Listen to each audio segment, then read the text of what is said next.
12:30 my time, 2 o'clock your time, We're Okay, live. that's fine.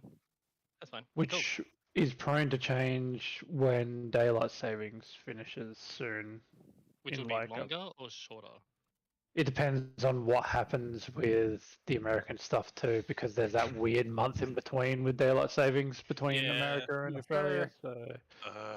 So I'll have to wait and figure that out because, like, Mhm. I don't know the details right now off the top of my head. So Okay. Well, shall we? So, Yeah. Sir. last time you guys finished your training in Archie's sanctuary. Returned to Waterdeep. Did a few things. You learned that Valiant is off over here, helping villagers out there as dragons are moving about more. You learned that someone's stealing books about demons from the academy, and that this person was wearing Scarlet's armor. You followed their directions to a seedy bar called the Broken Fist. On the way, you met a would-be thief named Xana, who briefly took her to Verge, who was up at Ironford Fort helping them install massive ballistas. You then returned to Waterdeep, entered the Broken Fist, met a man named the Fist, and then were introduced to the real leader of the Black Hand gang called the Face, who was a changeling. She told you about a person who was smuggling the books and the armor, said their name was David, and said that they were smuggling him in and out of the city, and told you where he was camped, right here where that little yellow cross is. You teleported to the sanctuary, to Alshi Sanctuary, gated from there to the forest. Search, and you met David, and learned that he is Sir Towerfall's son. Then Rhea accidentally informed him of Tamo's death. Oops. And after a short period of him grieving, you spoke to him. You learned that he is trying to learn about demons, in particular the Endless Maze, which is Baphomet's domain, as a way of bringing something of value back to the Order of the Blue Moon as part of his coming of age trial. You learn that he is 17. He left the Order when he was 15, and part of their thing is they have to leave when they're 15 and come back with something of value, be that weapons, knowledge, skills, something like that. You agreed to go. You agreed to go back with him to the Order, as you guys can in yourselves be something to provide to the Order, not as a permanent gift, but knowledge and skills and things. David also informed you briefly about what the Order's doing, how they are at Dragonspear Castle now, and basically being holed up there for a good while because demons are pouring out from within the castle, and the portal itself is blocking the path to the Dragonspear Forge, where the Dragon Slayer weapons can be made. Scarlet, you and David swapped armor. So David now has your Netherese armor, and you have your armor. Yep. Tyken and Charlie repaired David's broken wagon, had a broken axle. And it's probably about 11-ish PM. It's clear weather. You are in David's camp. Now, my question to you is, did you want to pack up the camp and move now? Or did you want to rest until morning? Because as you can all see, the wagon is quite small.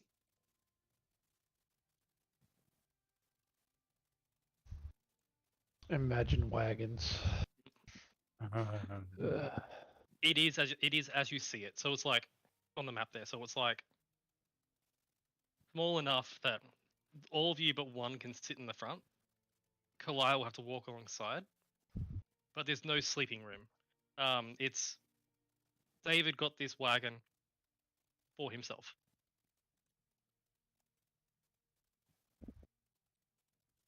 What do you want to do? We were literally about to leave, right? Yeah. So like, that's something. Do you want to stay and because you basically can't sleep in the wagon really, it'd be very uncomfortable. Not Yeah. everyone can sleep. Did you want to wait until the morning before you leave, or do you want to just leave and set up camp a few hours away?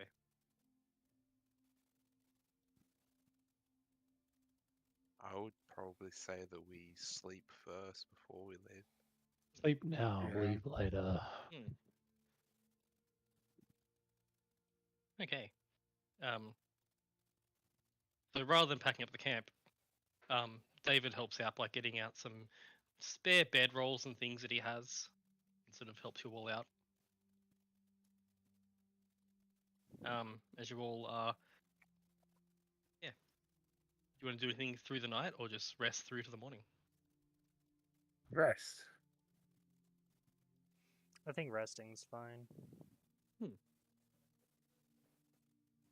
Okie dokie. One thing I'll point out, through the course of the evening, talking with David, all of you get this feeling from him like a fight or flight response. It's mild, but the closer you are to him, the worse it is. Basically, some part of you senses that there is something dangerous in David. And Kalaya, by the way, has this entire time been keeping on the opposite side of the camp to David.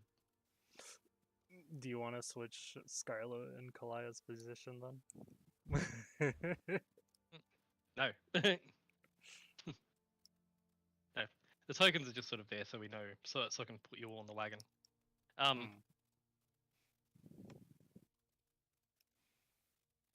Yeah, you all Scarlet knows because of what he said.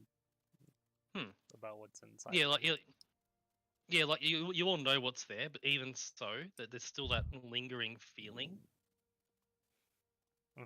of just danger there. Yep. Um, Also, everyone has 15 temp HP because my banner has been upgraded by 1. okay, David will take that too. He sure will. Yeah. Silver too. Poggers. Silver and fuck Kalaya yeah. get it too. And Yeah. Charlie, don't forget Charlie. Oh, Charlie gets it.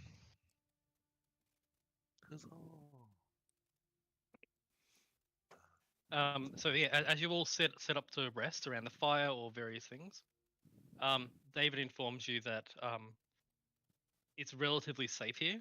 He says it's relatively safe here to camp. I've only had 2 or 3 groups of bandits come through in the time that I've been here. Just people trying to rob people. So it's relatively safe. I mean, I could hold my own here, so I'm pretty sure you can. Well, I certainly. Why do I get a expect bad any animals feeling? coming here. So David says, Bad. "What do you mean bad? What do you mean a bad feeling?" Usually when someone says it's safe, usually in a lot of books that I read, something bad happens just after. Because that's storybooks. They're made to be suspenseful. David says, "Well, it's not 100% safe, but it's as safe as I can make it. But I'll just do my usual thing, and it will be fine." And you watch as David pulls up a piece of silver wire out of a small component pouch that he has, and begins to walk around the camp, moving this silver wire around, which Archie, you recognize immediately, is a casting of the alarm spell. I could do something a bit better. Oh, you can? He says that he's still doing the wire. Yes. He stops and looks to you. I pull out a small crystal bead Hmm. and open my book. Hmm. And then I summon a 10-foot radius immobile dome of force. Oh, okay. David blinks. And says, "That's cool. What does it do?" He sort of pokes it. Well, you're allowed in. So are we. Nothing else. Cool. Well, in that case, and he goes to his tent and starts laying the alarm spell around his tent and belongings. Yeah. says, he says the last time the bandits came back was about 2 or 3 months ago. I killed 2 of them and the rest ran away, so I don't think they'll be back. But just in If case, they, they just in case they get a bit brave. if they come back, they'll have to deal with us. Hmm. Not just you. He And says, I have things for that as well. he says, oh, it was when they fought, they didn't have any magical weapons or silvered weapons, so they weren't much of a problem for me. So I'm sure it'll be fine. I'm pretty sure I'd be able to take them all out with the auto-prepared spells that I have for the day. Hmm. I'll just shoot them with fire, or ice, or lightning, and I'm pretty sure they'll flee. Hmm. Or I could just start speaking in Abyssal and make them all spooked. He smiles. Okay, well. Okay, so David settles into the dome with all of you, and you all feel that sensation of fear from him. And you watch as he sits down and he sits down before sleeping and just and sits comfortably and just closes his eyes, and you hear him. He just sits silently, and you recognize that he is meditating. And with each passing moment of his meditation, you feel that flight or fight sensation lessen to the point where it's almost non-existent.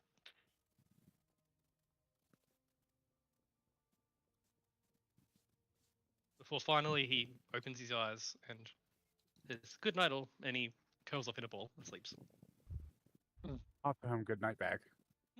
Good night. Sleep finds you all easily enough. The alarm spell is not sounded. Archie would have recognized David set it up for an audible alarm.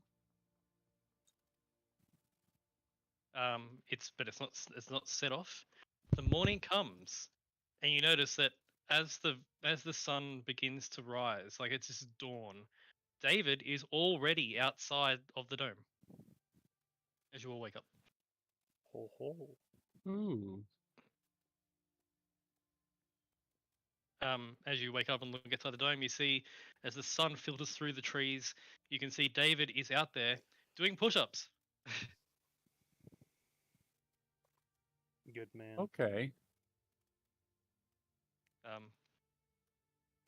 Like he's only 17, but he's got a routine and definitely doing his thing.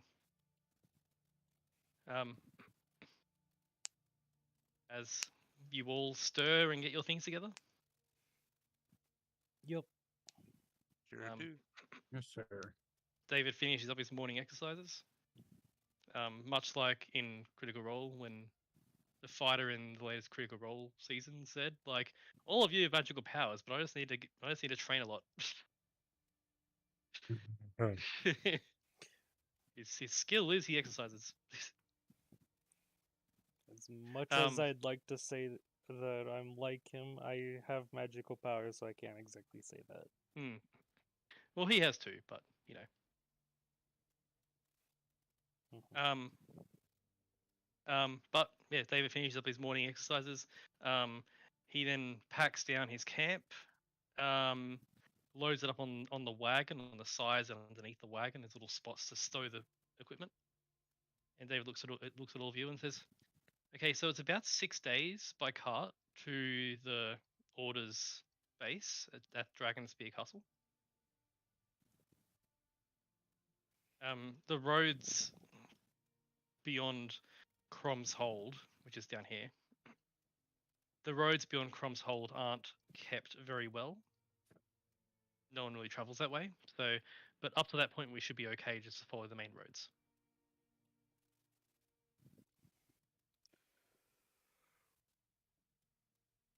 As Sounds fair to me. you will hop on the wagon, I presume. Mhm. Yes, sir. Tygan is driving. Yes, sir. Cool. So it'll be sort of like this sort of idea. It's a bit cramped. It's very much like that Skyrim opening wagon. Like you all sort of sit in the wagon. So you're finally awake. I Yeah. was, I was thinking Yeah, that as well. it's about that size, so it's like it's definitely too small to sleep in. But yeah, if David was alone, he could sleep in the back of the wagon. But with that, you set off. Leaving the forest in the at just a few hours after, like an hour or so after dawn, you leave the forest and begin to ride. Exiting the forest is easy enough as you go along. Taikan, you notice as you're steering the wagon, a few more arrows in trees and things that look like, now that David's told you, bandits. It definitely has been some battles here, and definitely didn't have what it takes to take down a werewolf.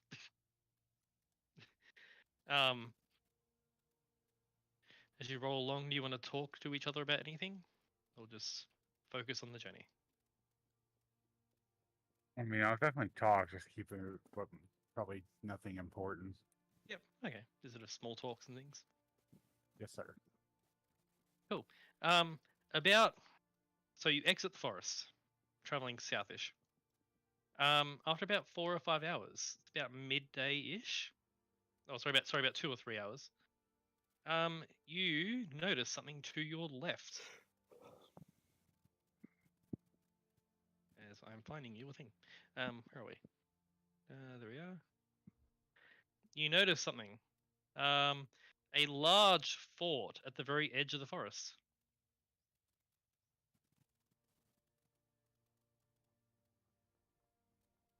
What you recognize to be Nightstone, one of the last bastions and garrisons for Waterdeep. If an attack were to come in and get past all the other forts, Nightstone is where the last stand would be before Waterdeep itself. You see people in the garrison moving about, some soldiers moving about. Yeah, but your path doesn't take you in there, just sort of pass. You're definitely spotted as the cart just sort of rolls along the grassy hills and the road.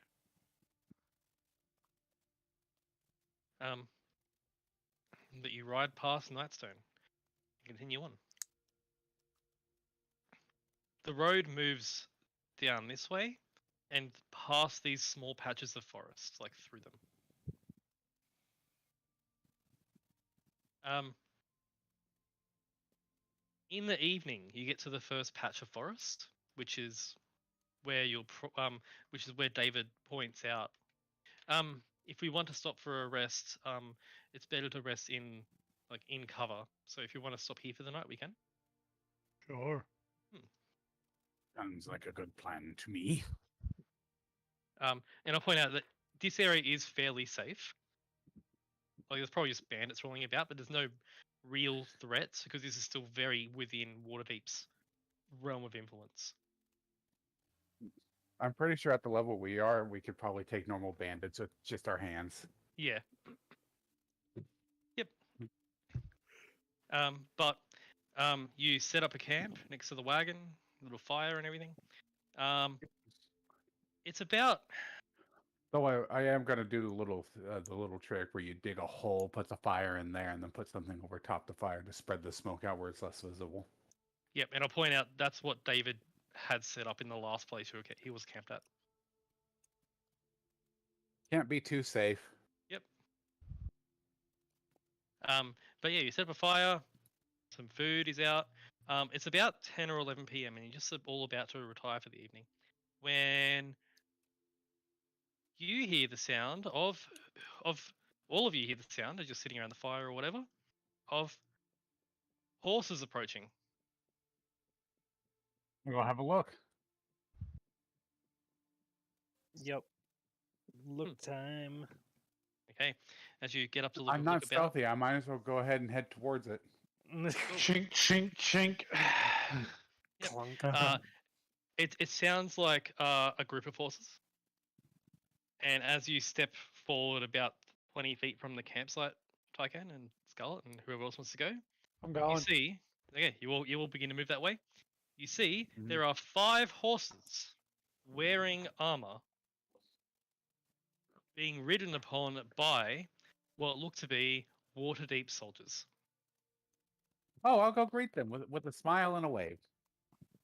As you approach, and they sort of slow down, they say, "Who Mhm. goes there?" Well, friend, Says the lead one. He looks to be a male. I am Tyken. Says, "Hello, Tyken. My name is Barnett. I'm commander of the Night Scouts from Blackhelm Tower. We heard reports of people moving about in this forest. We're just on a scout to make sure that the local bandits are being kept in check. But based on your armor, he looks you up and down, and he's wearing like full plate as well. He looks you up and down and says, "You're no bandit." Absolutely not, sir. Good. Who's with you? As he looks past you. Woohoo! I'll introduce them. Be like Archie, Sanrea, and Scarlet.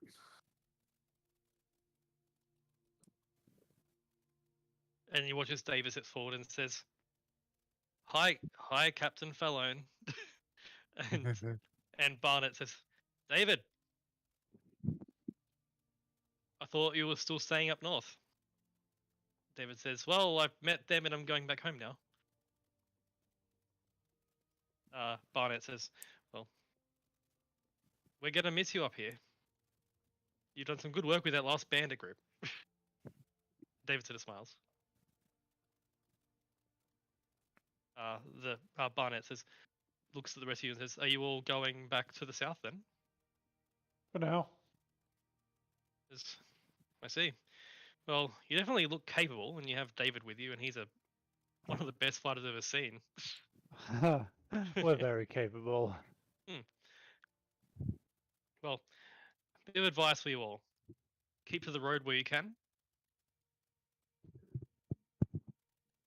Why is that? There's movement with monsters outside of our reach, coming into our domain in various spots. We've been keeping them at bay for the most part. What type of monsters, if I may ask? Well, from the swamps, and he approaches you on his horse and pulls up a map and shows you the map. I look at the map and memorize all the spots on the map. Okay, cool. So Blackhelm Tower is pointed out to you. hmm He tells you that's where his base is. That's where they return to when they are not scouting. Uh-huh. Because Blackhelm Tower is held pretty well. Crom's Hold is the southernmost point. Uh-huh. The road sort of winds down through here past Crom's Hold. Yeah. After Crom's Hold, it becomes in serious disrepair almost immediately after. He says, basically from this forest over this way and the swamp, we're getting a few creatures, mainly lizard folk and other things coming from there. Some of them bear the mark of Nivixal. Oh. Understandable. So just keep to the road, keep your guard up and things. I mean, well, you can all handle lizard folk, I'm sure. Yes, sir. Just there are a lot of them. Oh, and there is another thing. Do not go to Daggerford. What happened there? Well, the fort itself has been abandoned and it's now marked on your map. There it is. Yes.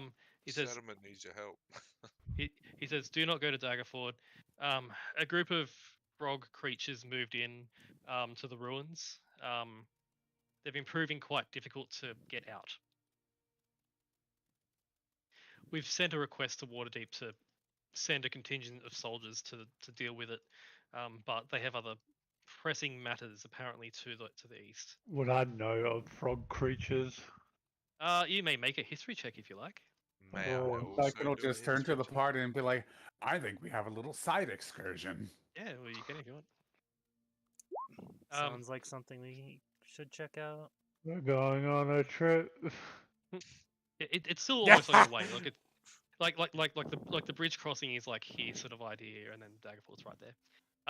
Cool. Scarlet and Hiking up Fenrir, this- you have heard of these? These are grung. Wrong. Grungs.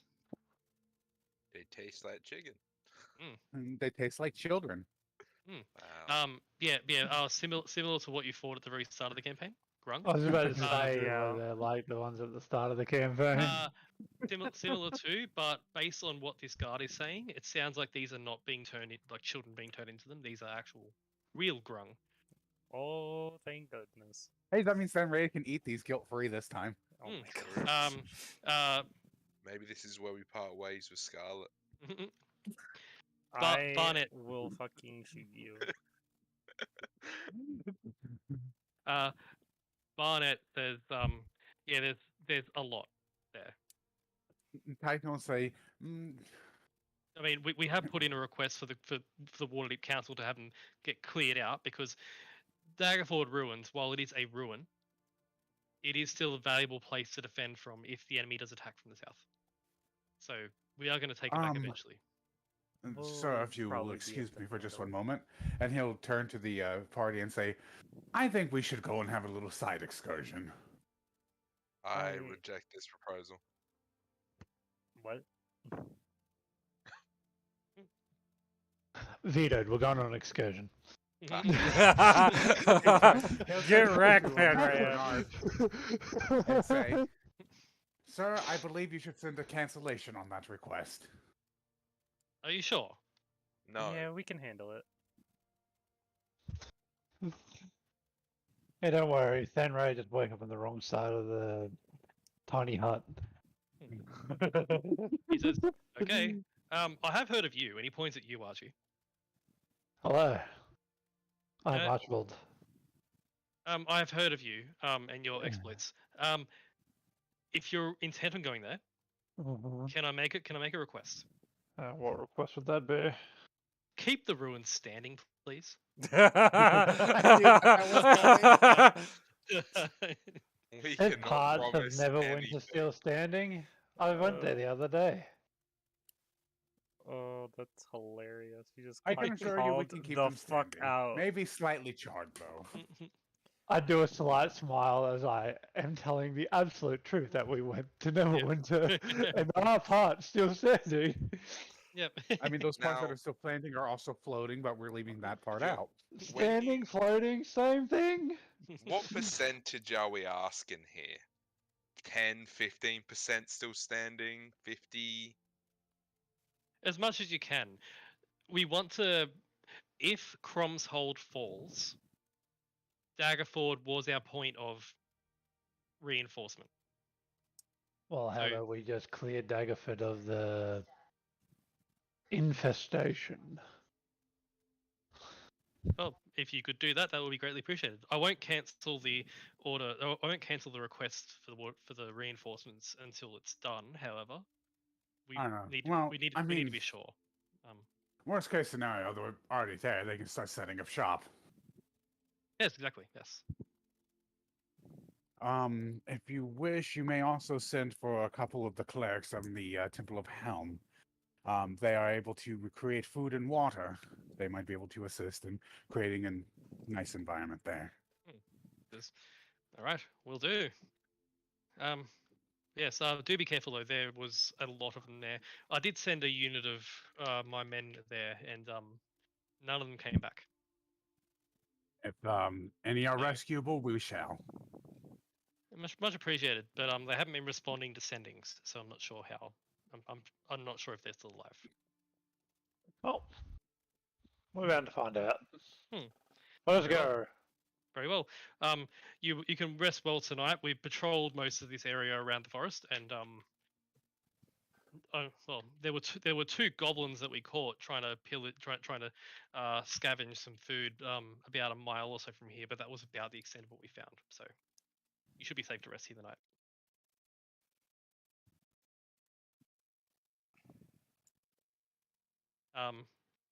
He then looks at David and says, It's good that you're going home, David. Hopefully you can come back to us." And David says, "Of course." Guard says, "Well, hope to see you all again soon, and good luck with Daggerford." Thank you. With that, the captain says, "Right, move out." And with that, they move their horses and ride out of the forest, and you hear them disappearing into the forest as they are doing their scouting thing. This is definitely in a safe-ish area to sleep for the night. What do you all do? Are we spending the night here? Is that what's happening? Yes. Then I guess we're spending the night Well, here. tiny hut time. Okay. You set up tiny hut. As the tiny hut is set up,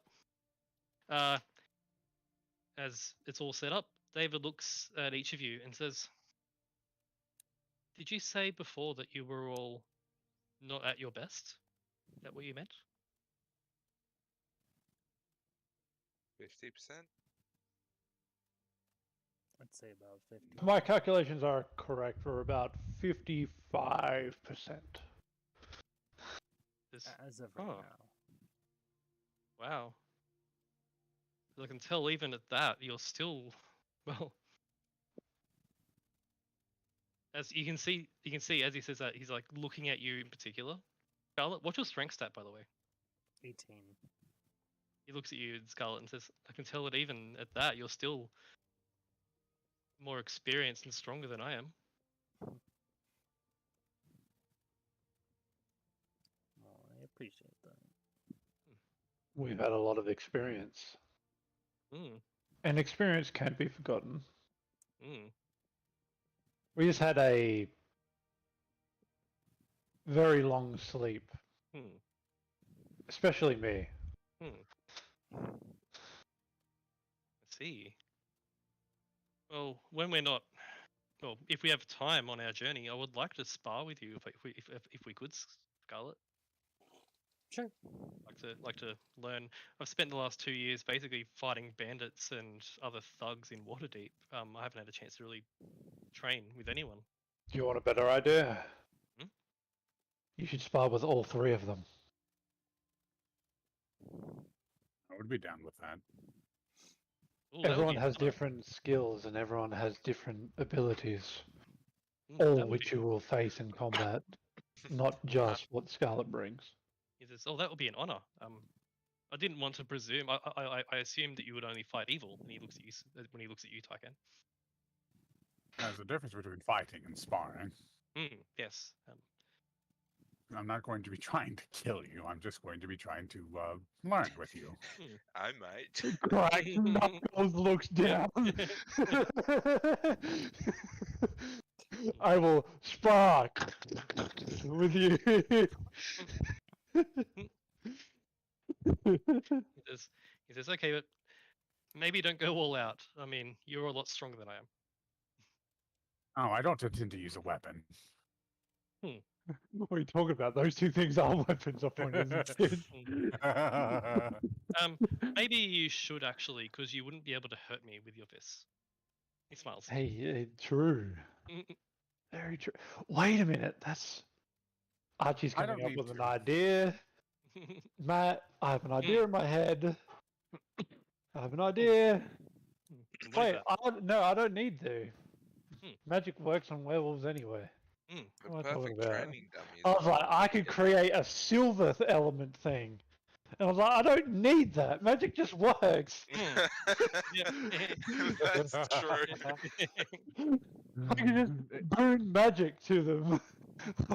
I'm a fucking idiot. Now Tarkin just wraps a silver chain around his knuckles.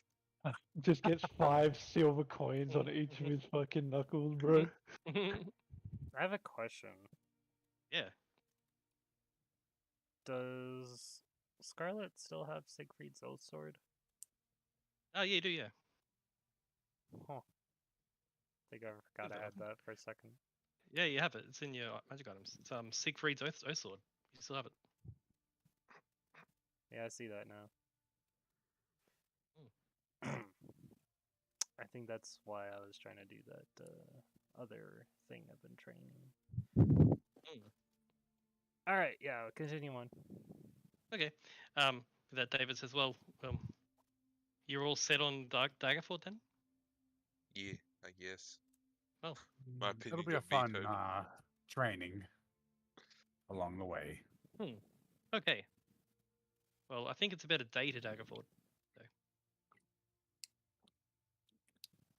Should we rest until morning and then get on our way? I I mean, if believe there that are, is the idea. if there are soldiers still imprisoned there by these grung, you say, then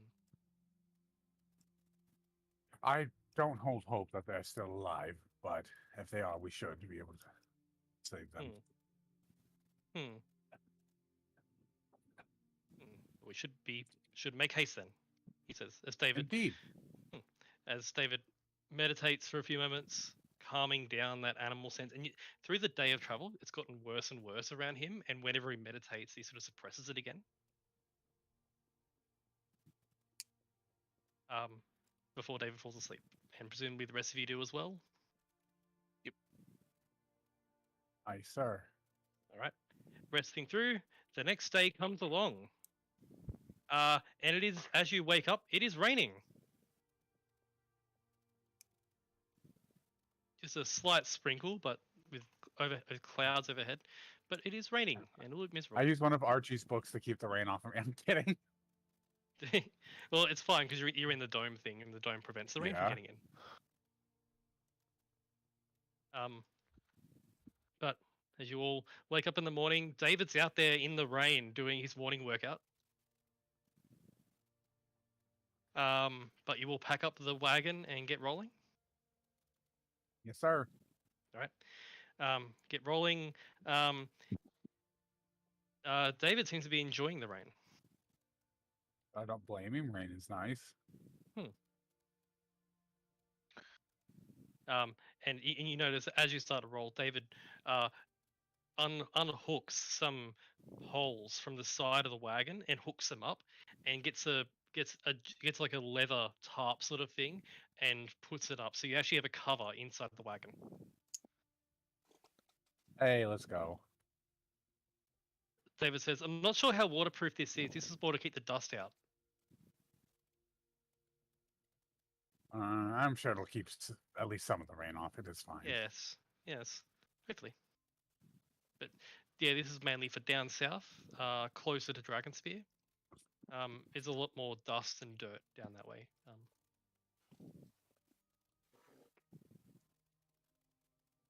As you ride along for a bit through the day, you begin to make your way further south.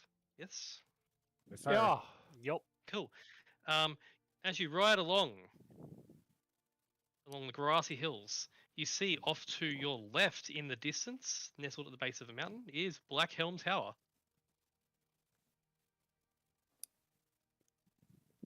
A large fort type thing with a few houses outside. It is a hive of activity with guards and soldiers and things moving about. That's in the distance. Ahead of you, you see what should have been a river, which has been dried up. And as you approach, the river itself is dried up, and it's all the water that's remaining in it is stagnant and green. Delicious. To your right, you can see in the middle of this stagnant, stinky, swampy sort of area is the ruins of what you recognize would be Daggerford. It is surrounded by just swamp and bog on all sides. It's about 4 or 5 in the afternoon by the time you get here. Like, it's about an hour to sundown.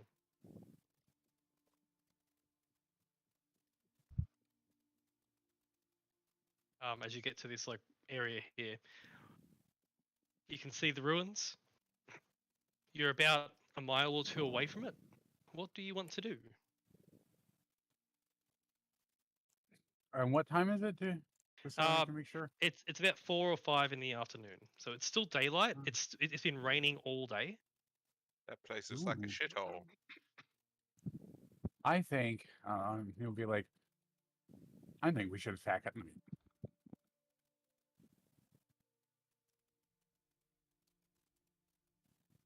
Sorry, say that again. I believe we should attack at night. None of us are, you know, affected really by the nighttime, from what I can tell. I don't think any of They- us are. David says, "Well, I can't see in the dark. I can smell." Oh, I assume that you had the capability to see in the dark. My apologies. Oh, that's okay. Wait, I don't think you can see in the dark. Let me have a look. I will have a look. See. Let's see. He cannot see in the dark, but he has advantage on perception checks based on hearing and smell. So Okay. Keep clicking on the same thing. he is human. Just yeah. I just assume that lycanthropes get night vision. No, they don't. The more you know. The more you know. He can basically see. His sense of smell is crazy good. Yeah. I think he'll be fine. So you're waiting till nighttime? With it being rainy and stuff like that, I think that's a good idea. That's me personally, though. Anyone else? I mean, if it's raining, it's going to be more advantageous to them. Is it? In some way, because they're fishy creatures. They are Yeah, foggy but creatures. they would be able to hear us less in the rain, so it would be advantageous for us. And the rain would wash away our scent. I mean, all of the above. I don't know if frog people, we have to worry about them sniffing us out. Well, they can taste the air. Yes. Tasty. Pure vanilla. Alright, so do you set up a camp or whatever? Or sit in the wagon a distance away and wait and watch? Let's set up a camp and get ready. Okay. And you set up camp and wait and watch. Whoever wants to keep an eye on the fort as you are Oh, waiting yeah. for nighttime, get you to make me a perception check, please. I'm sorry. This cantrip go arrow. I don't understand that. I'm sorry.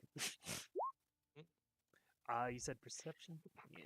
Perception if you're keeping an eye out. They would have as well. Cool. The rain's in my eyes. 20. Go. Hold on. Oh, is Archie paying attention or is he going to be reading a book or something? I'm reading a book. Okay. Cool. As you watch in the waning hours of the day, the rain does not stop. In fact, it gets worse. It's a bit of lightning overhead, and it's actually virtually torrential rain at this point. Good. As this is going on, Scarlet, you notice this. Kalaya does as well. There is movement within the fort. Ooh. Figures moving about. Figures that are larger than what you'd expect a grung to be.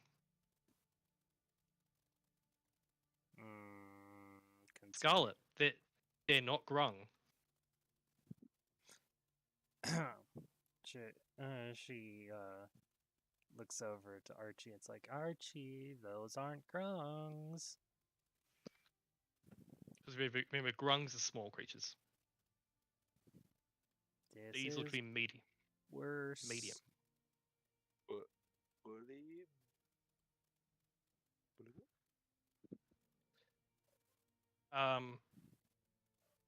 Archie, as your attention is drawn to that, Yeah. in the distance, with your glasses, you can now see Motherfucker. Archie. You see, Archie. These are not grungs. They are a frog people. That much is accurate. But they are medium-sized creatures. And based on your guys' tier 2 rolls before, they are not grungs, but they are polywogs. Oh, Oh. much Frogs. less worse. And at a glance, there are more than 24 wandering about the walls, and a group of them at what's left of the main gate. Some of them are wearing makeshift armor. Mm-hmm. And as night comes in, you notice that they all light up torches and are sort of standing in the rain, their torches struggling to burn as they're sort of like keeping an eye out. They are definitely on guard.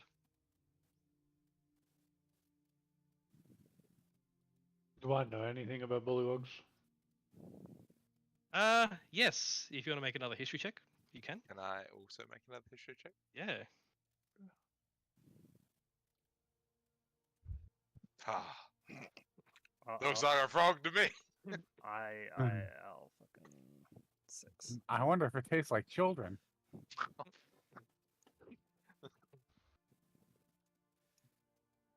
Cool. Archie, you know about bullywugs. Are they bullies? Sort of. They tend to live in swamps and things. They are weak individually, but rely on superior numbers.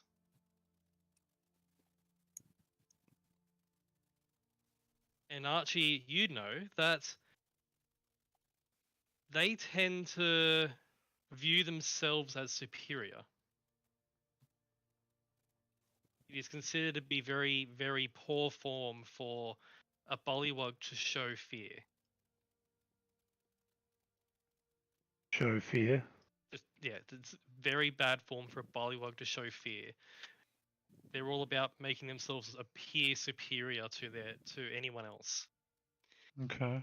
And this is at odds with what you're seeing, Archie, because the ones that are standing outside the gate of the ruins of Daggerford, Terrified. they're scared. They're looking out, and they're looking out almost like they're ready for an attack, like they're afraid of something. Afraid of what though? Mm.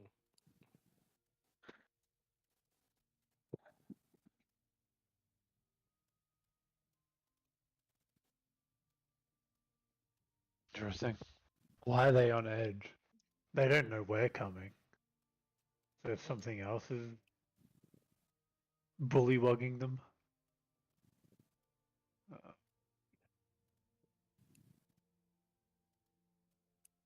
I'll get you if you want to, Archie, to make an insight check.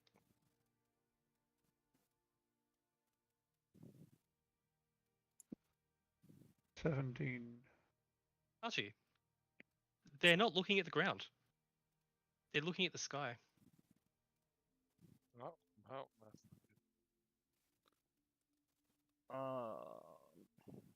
They're probably waiting for the dragon. Yeah.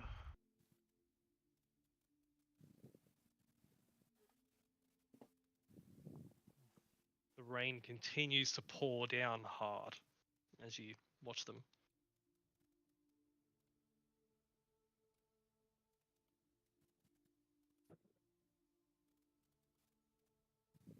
What do you all do?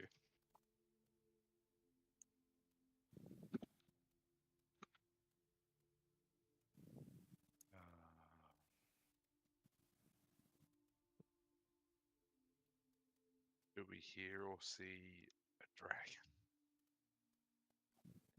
You can make a perception check if you like through all the rain and stuff. I will. Hmm. Wow. There is nothing in the air in the sky that you can see. And like you can see pretty well with like the bolts of lightning that arc through the sky. It's lighting up the sky. It like in flashes. There's definitely nothing in the sky. And based on what Archie can see, they look to be scared and worried.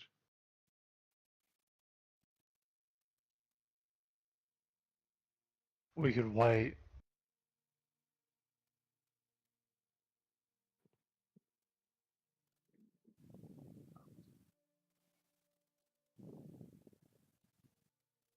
David says, "Wait for what?" They're scared of something. But it's not us. They don't know we're coming. So what are they scared of? Bullywugs aren't naturally scared creatures. They're usually very prideful with how they look and how they uphold. These ones are terrified. Of what though? And why?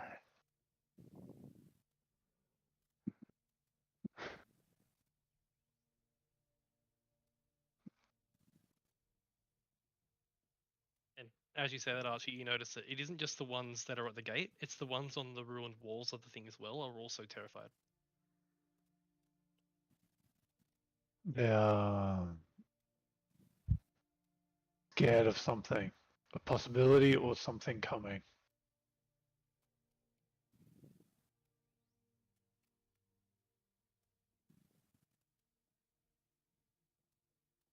If we go in there now, we're just gonna get mobbed probably. I doubt they could even scratch me. I'm alright with it. If you want to go in, we can. The rainy area will probably cover our arrival. I just don't want to get third partied. That's what I'm worried about. Mm-hmm. But it can make things more interesting. You're quite right. Nothing ventured, nothing gained, and he'll stand up.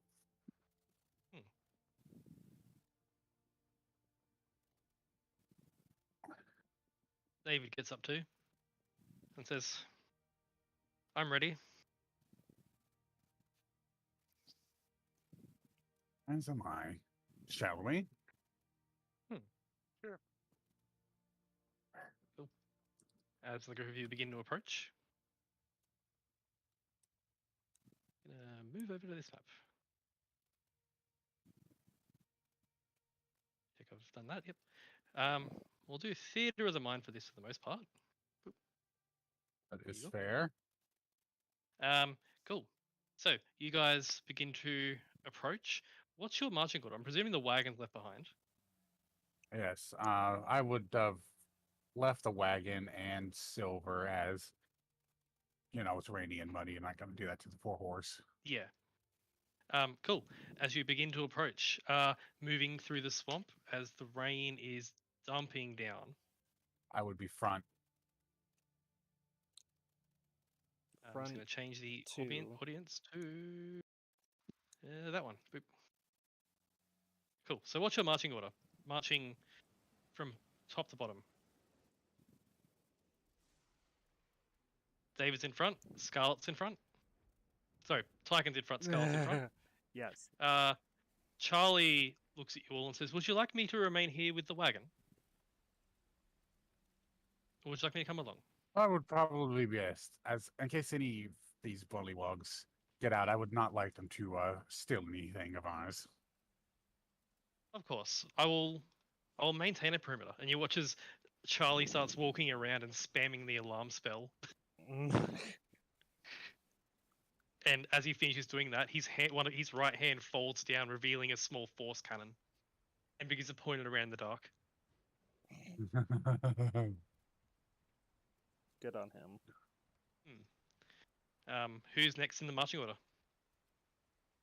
I'm at the back. You're at the back. Is Kalai coming along?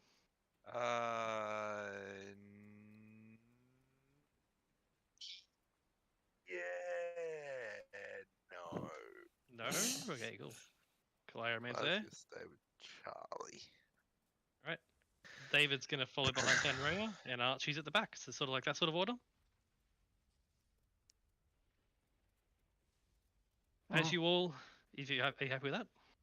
Yeah. Yep. Cool. I'll get you all to make me, please, a group stealth check. I don't want it. So all roll stealth. Are you guys ready to be single-handedly brought down by me?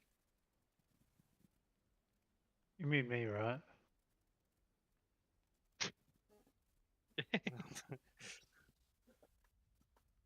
A 4 and a 6 while I roll a 23. Jesus, people. Well, David rolled a natural 20. Hey, see, now that's a guy who knows Uh, how to sneak. For a total of 22. And that's Thanrea stealth, please. Ooh, stealthy. Fuck. Okay. That's a lot of Oh my fails. God. Do You it. guys Cool. Ah, no advantage. Ah, it's Cool. fine. Cool. So the way stealth works generally is you're stealthy until suddenly you're not. So you are all stealthy. You all approach pretty silently through the swamp, and the swamp is about knee deep mud of what was once a river that has now been turned into just green, rancid water. You sort of lovely. slopping through this water, but you are remaining stealthy as you approach, and you get within about 100 feet or so of these grung. And as you get within 100 feet, you can see, based on the torches that they're holding, Archie in particular noticed this, the grung's bodies are covered in acid burns. Wait, no, that's a good thing. Mostly healed, but definitely tell signs of acid burns on them. Can I And- ask a question quickly? Yeah. Can't remember, but did we leave before or after I got those extra plates they gave me? Fire resistance. You haven't got them yet because it was a week of crafting. Okay, yeah. But yeah, so Archie, you notice in particular acid burns on the grungs at the gate. Acid. Acid.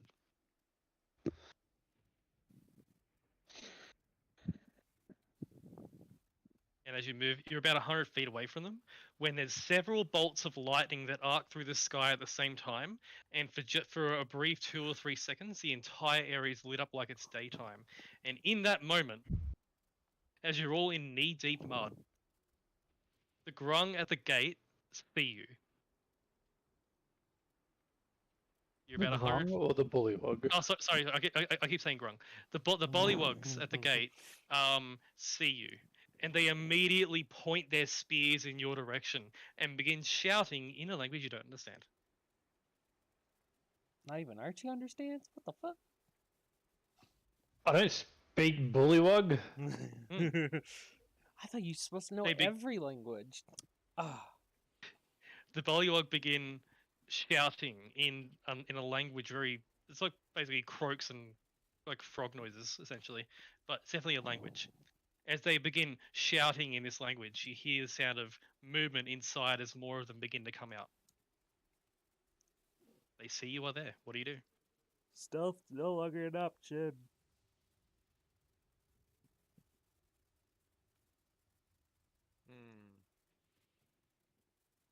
How many are there again? There were 2 at the gate, but you can hear the sound of more than a dozen more coming out. You said there's acid on the walls, right? No, Acid there's there. no. There's acid damage on the bullywugs. That have since been healed. That have since been healed. Interesting. Oh, that's what they're. I think they're scared of a black dragon. That's just my assumption. That would be a good assumption, I reckon. Yeah. They are shouting. They are not coming towards you, but they're pointing spears in your directions and shouting in bullywug. I'm gonna slowly walk up. Okay, as you I'll sort of accompany trudge, him. you Following. trudge out of the mud. Or I'll walk following. next to him. As you all approach, you get out of the boggy section of the mud onto some more just soft dirt. How close are you getting? As close as I can before they start throwing spears at us. Okay. As you get within about,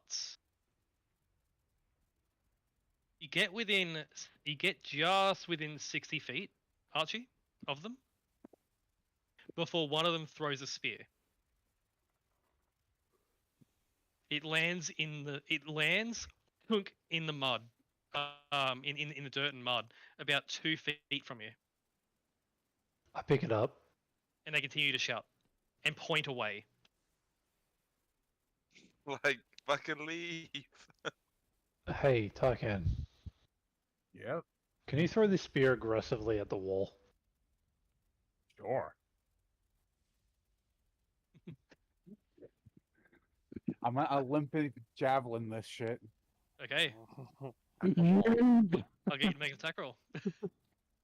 Yeet. I mean, I'm pretty sure I'll hit a wall, you know.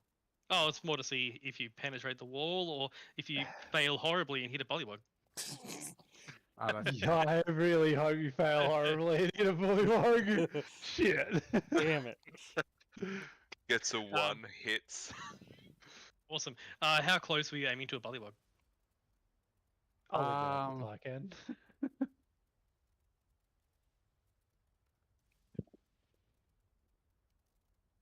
the one that threw it at us. Hmm. I'm gonna throw it I'm gonna stick it into the wall 2 feet from it. Okay. Think it pierces the stone wall, and as you get embedded in the wall, all the bullywugs jump and look absolutely terrified. At You're this gonna point, have that back. you can see about a dozen of them are now out with torches and spears at the ready. You can see 2 more bullywugs have joined this group of about a dozen bullywugs. These 2 bullywugs are wearing what looks to be scavenged full plate. Hmm. Is the gate open? The gate cannot be closed. You can see within the gate that the actual gate mechanism itself is broken, and the bullywugs have been working to fix it. It's open and cannot be closed currently, and the bullywugs are trying to repair it, but they haven't yet. They continue to shout, and they continue to stand ready with their spears and are pointing away and shouting. The more you guys shout, the less I want to leave.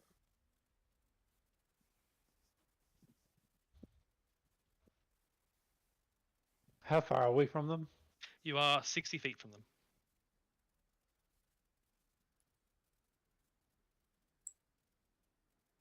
Oh, look at Tycan. I don't think we can talk to them.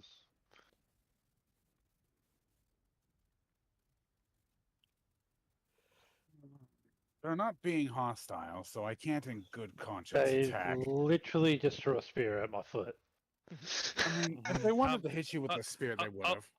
What I will say, most of you, Archie, oh yeah, all of you would recognize that wasn't a throw intended to hurt you. That was a throw intended to scare you away. Like a I warning walk shot. forward. I keep walking forward.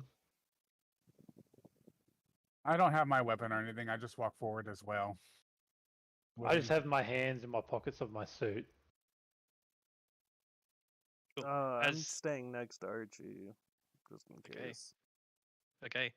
David looks at you as you approach and says, "Are we approaching non-aggressively? Is that the plan?" Yep. Yeah. Yes, it is. Until they give us a reason to be.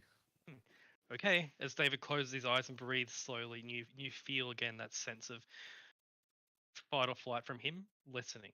He is intentionally trying to be less aggressive and quietening the beast as you all approach.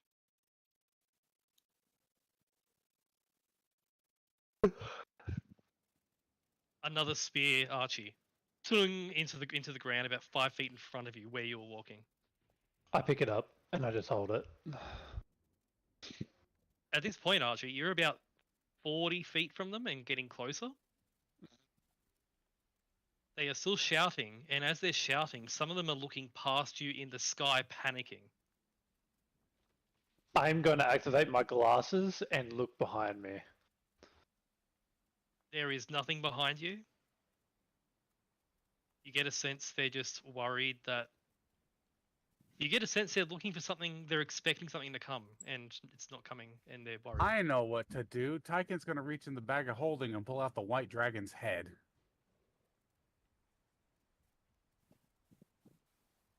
Okay, as Archie pulls that spear out, Taika, and you pull out this white dragon's head. And I hold it up like a trophy. the grung excitedly start talking to each other. Some are still shouting, but there are a few, in particular the two that are wearing full plate, begin to talk excitedly. They're gonna think we killed the the black dragon, probably. Well, considering I'm holding a white dragon's head, they would have to be really stupid to think that. I could see it. Honestly, I'm more expecting them try to recruit us to kill the black one. That is. I'm down. That was going to be a Um, plan anyway. As you hold the head up, Mm-hmm. one of the bullywugs that's wearing the full plate holds a hand up in a signal to stop.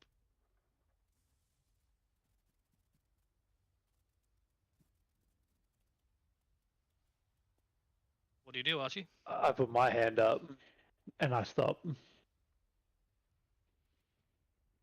Stop. I also stop. Also stop. As you all stop, just standing in the rain, being drenched by the rain. One of the bullywugs in armor turns and moves inside the fortress. The rest of the bullywugs stop shouting and just stand ready. Spears pointed at you, but they're standing ready. It seems they are waiting for someone to be brought out.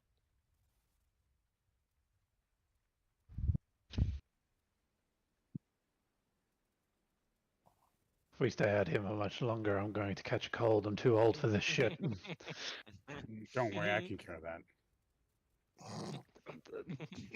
Not the point, Tycan. Can you just let me be an old man for a moment? Why would you want to be an old man? Because I am old. You don't I even mean, realize how I'm not old exactly I am. a spring chicken either.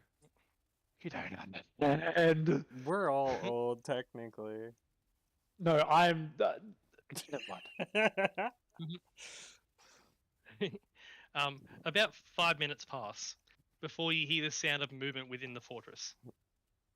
Coming out, you see the massive forms of 6 giant frogs with makeshift saddles being ridden upon are a group of bullywugs wearing full plate. Like bullywug knights. On top But of instead what? of 4 giant frogs. Oh. Frog on frog. Yeah, as they ride out in their giant frogs. And you see walking out behind them, you see a bullywug wearing strange wizard-like clothes. But Archie, he's carrying a staff and has a book on his side that he's kind of shielded from the rain by his cloak. Ah, yes, a frog of culture, I see. Hey, you think that one can actually talk to us? Soon find out. As this frog moves out and stands under the gate out of the rain and calls out in bullywug in the same language. He calls out to you in frog bullywug speak. Do you I'm gonna speak take that as a common no. or draconic or anything else other than your native language?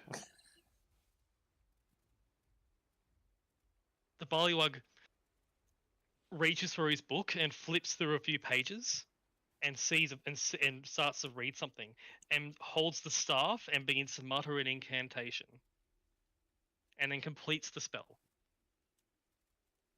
Comprehend languages. and then closes the book and begins to speak. And he starts off in croaks and things, but as the croaking continues, the voice changes and you magically understand what he is saying. As Archie, you recognize a very peculiar casting of the tongues spell. Oh, I was about to say, it has to be tongues. The croaking turns into, it goes from croak, croak, croak, croak to, I think this should allow us to communicate. It You're certainly does. Excellent. My name is Mergaxor. Mergaxor. What a name. Mergaxor. Sorry, I misspelled it. There we are. And there's a picture. Yes, Says, I love that "I'm-" art. Thank you. That's amazing. He says, my name is Mergaxor. I am the leader of the Bullywug survivors. What is your intention here?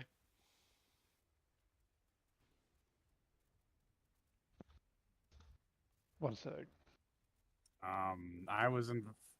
We are investigating some reports from Waterdeep as to what's going on in here. We are seeking safe refuge. From a dragon, I presume. Yes, like that one. He points at the head you're holding, Tyken. Well, I would hope not like this one, because then you'd be hiding from a dead dragon. He makes the head do a little jig. As he's obviously joking, he smiles. Mergaxor does not smile back. There is the same sense of fear. What colored dragon are you hiding from? He closes the book and approaches you in the rain as his frog knights hop alongside him almost like a retinue, and gets within about 10 feet of you. He says,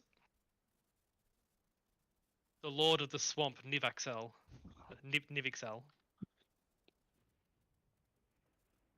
Oh. Who you all know is the ancient black dragon, one of Tiamat's 5. Isn't he supposed to be more to the east? That If he's is where raining down this far. we were forced to flee from our home. You know this fort is supposed to be Waterdeep's domain, correct? So they are to be sheltered, but we are not. I'm not saying that. I'm just saying that you're taking refuge of something that is not your own because of something that you can't deal with, correct? They were not here. That's because the Or- dragons also destroyed everything around us. I mean, It's not just the Nivixal that's the threat here.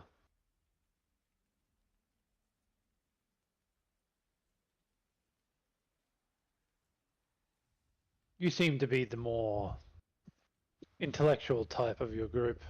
Do you want some information on some stuff? narrows his eyes, says, "You would share information willingly." I would if we were willing to come to neutral terms.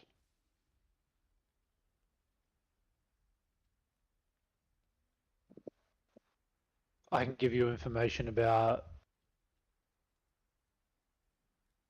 certain things that are happening around the world, as well as imminent threats to you, and then I can give information to Waterdeep as well as the knights that are scouting around to, I don't know, maybe leave you alone or maybe work with you.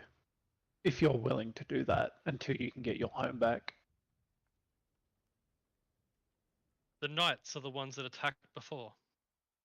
Yes, because the current place that you're in is a strategic retreat point from the place that they're holding against the one that you're terrified of.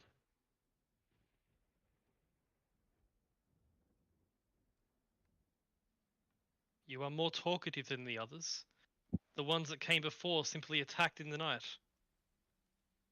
They're scared, just like you are. Everyone's scrounging for any opportunity and every advantage that we can have against the dragon is one of our backs are up against the wall. Just like yours are now. You've been driven away from your home, and a lot of other people have too.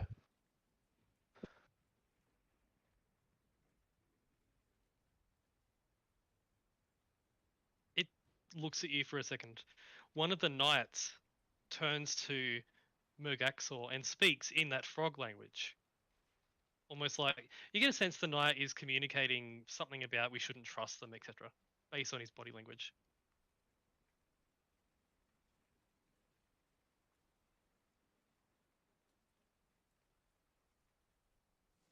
Mergaxor looks at the knight and says, because you understand Mergaxor,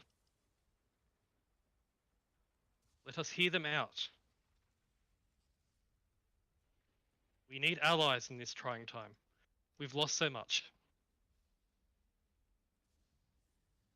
You're not the only one that lost so much. But the thing is, it's also, you gotta remember, like,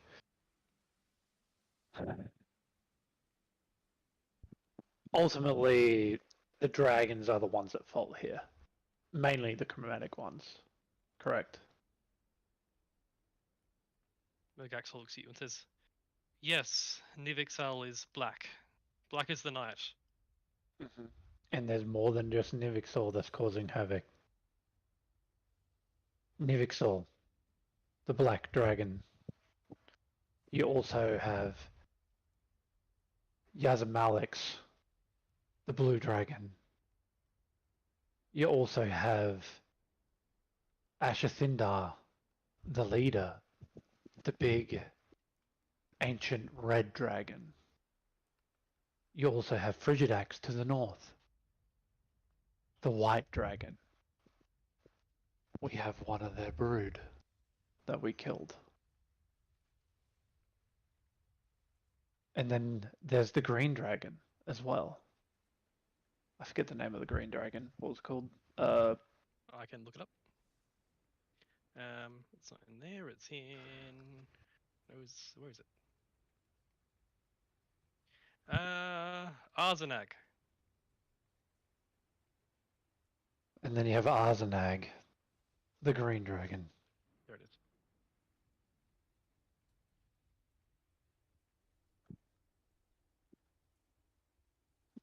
It stares at you for a second. It says, inside we talk. Okay, let us go. I am getting a bit chilly standing here in the rain. As Mergaxor turns and walks back inside, the knights turn and follow, and two of them stay behind to escort you inside. Yep. You all step inside into the stone walls, and you notice, as you move through the stone walls, you get to an interior courtyard, which is mostly flooded with stagnant green water. Mm-hmm. The center of the courtyard itself is exposed to the weather as well. There is a large pool of stagnant green water, and around the edges are little makeshift houses made out of ruined bits of wood and stone. You see a population of about 200 or 300 grung moving about. Bullywugs, thank you. 200 or 300 bullywugs moving about. Most of them are showing signs of acid damage at some point. Mhm. Some of them are young, some of them are children, others are older. These are bullywug families, bullywug refugees, if you will.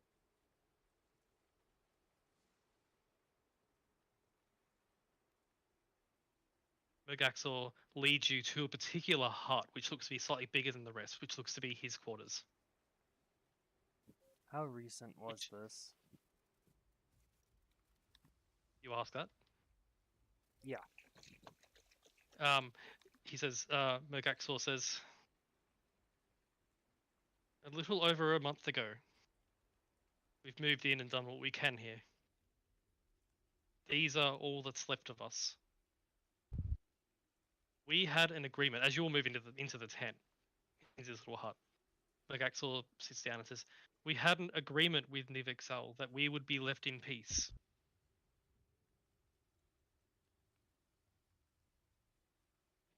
But we did not know that Nivixal intended to break the agreement until it made acid rain from the sky. Acid rain from the sky? Yes. Mergaxor then opens his book and reads. And Archie, it's in a language you don't understand, but it's a Bullywug spellbook. Yeah. As he reads and conjures a minor illusion. Yeah. And shows you a brief illusory image of a thriving village of bullywugs. Yeah. When Nivixal, you hear a draconic roar, and you see Nivixal fly over the village, and rather than just spraying the acid breath down on the village, sprays it up in an arc, so it sprinkles down over a massive area. Okay. You see also in the illusion, Nivixal sprays its acid on its own wings, and then flies around spraying it as much as it can.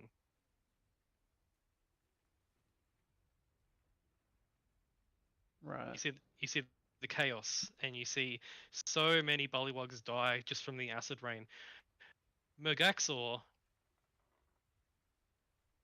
like you see the illusion, you see Mergaxor escorting and using his magic to protect as many as he can as they just flee from the chaos.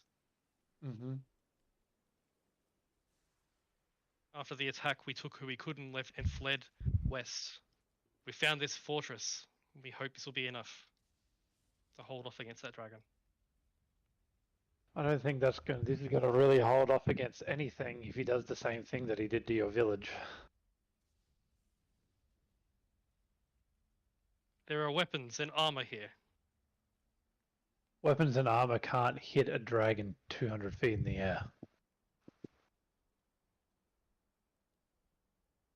Some of them can, as Mergaxor points out across the center courtyard at what you can see is a ruined ballista that the bullywugs are in the process of trying to figure out how to fix. Okay, Tyken's having some thought process. Also, Tyken's having a flashback to that boy he's seen on the outside of Waterdeep.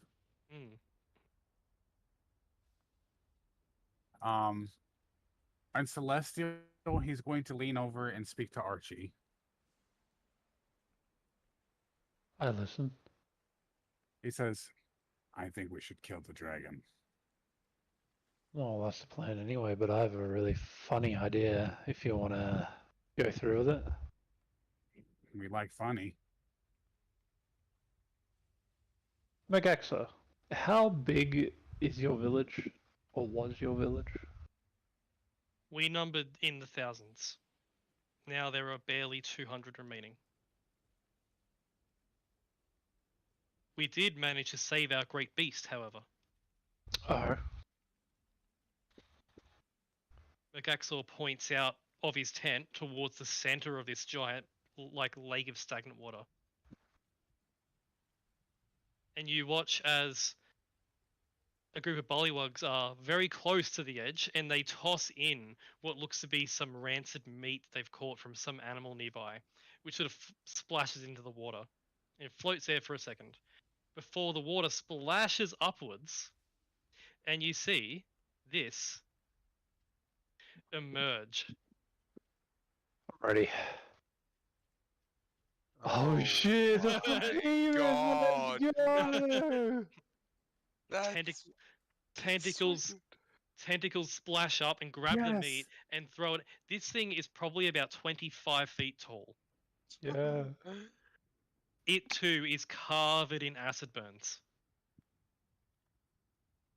Hey, Megaxa. Yes.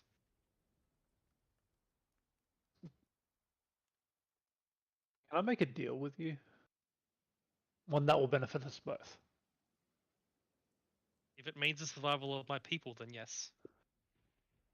If we were to spend a few days and help you fortify your ballista as well as the door on the fort, would you help us in getting your home back as well as getting rid of Nivixal? You believe you can help with that? The reason why we're down here is to get items and artifacts as well as our own working tools to fight against the dragons. It may take some time, but we need all the allies we can get. And so do you if you want to get your home back. But if we can procure dragon slaying weapons as well as items to make it so, I don't know, the dragons can't really attack you from close range, as well as they can't even get towards your village, How does that sound? Mergaxor thinks about that for a moment. Two of the knights, by the way, that are standing in the room on either side of Mergaxor, they're definitely guarding him. Sort of speak to Mergaxor in the frog language. Mergaxor speaks back to them, and you understand his side of the conversation. And Mergaxor says, "They are asking to help." No. I think we should trust them. If they wanted to slay us, they could have done it by now. True. I understand, says Mergaxor, and then looks at all of you and says, "My loyal bodyguards sense something in him," and they point at David. Don't worry about that. Nothing to be concerned about. David is a part of a tribe that is also trying to get rid of the dragons. They have taken some drastic measures.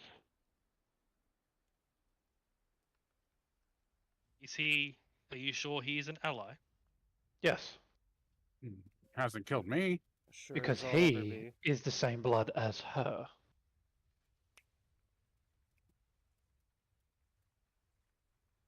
I point Excellent. to Scarlet.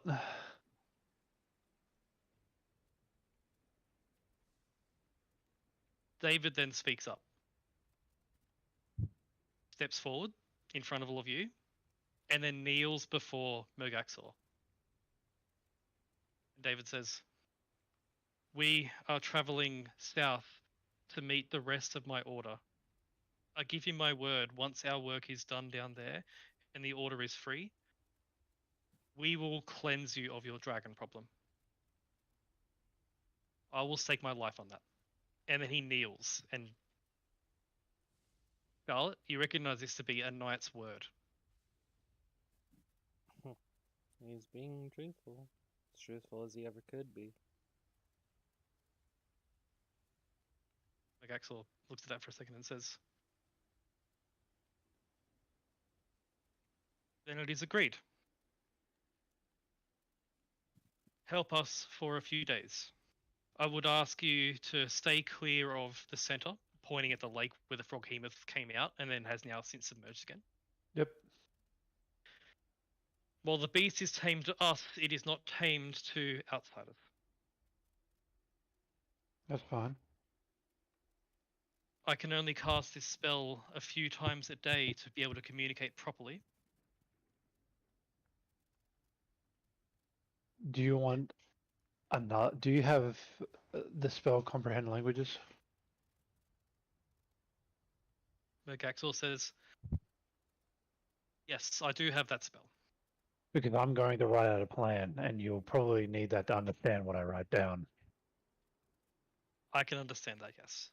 I will tell the others in the village to allow you to do what you need to do. Mm-hmm.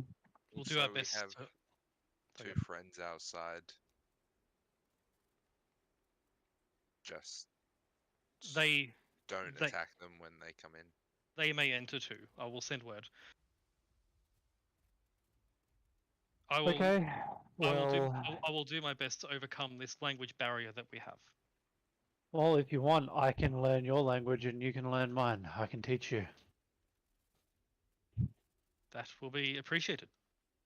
Might take a little bit of time, but if we can get a sort of small common ground of general minor speak, that will help us out immensely. I'm a quick learner too. As am I, says Mergaxor. That's good to know, because I am going to give you some useful things. Mergaxor actually smiles for the first time at that. Let's go! Fuck you talking, I got the smoke first!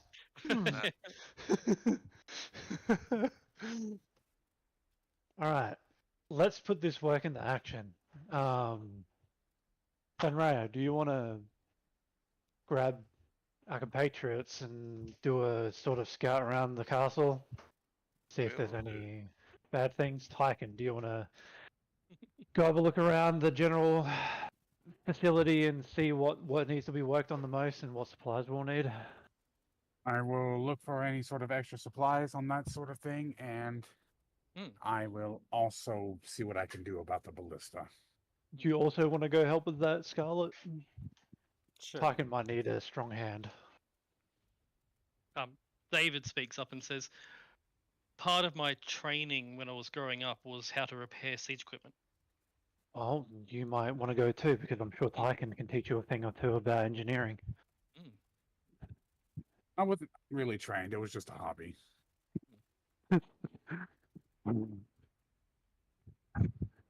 Just the hobby he does. With that, you are given quarters for the evening. Mm-hmm. They smell because you are near rancid water. It's okay. I can press them.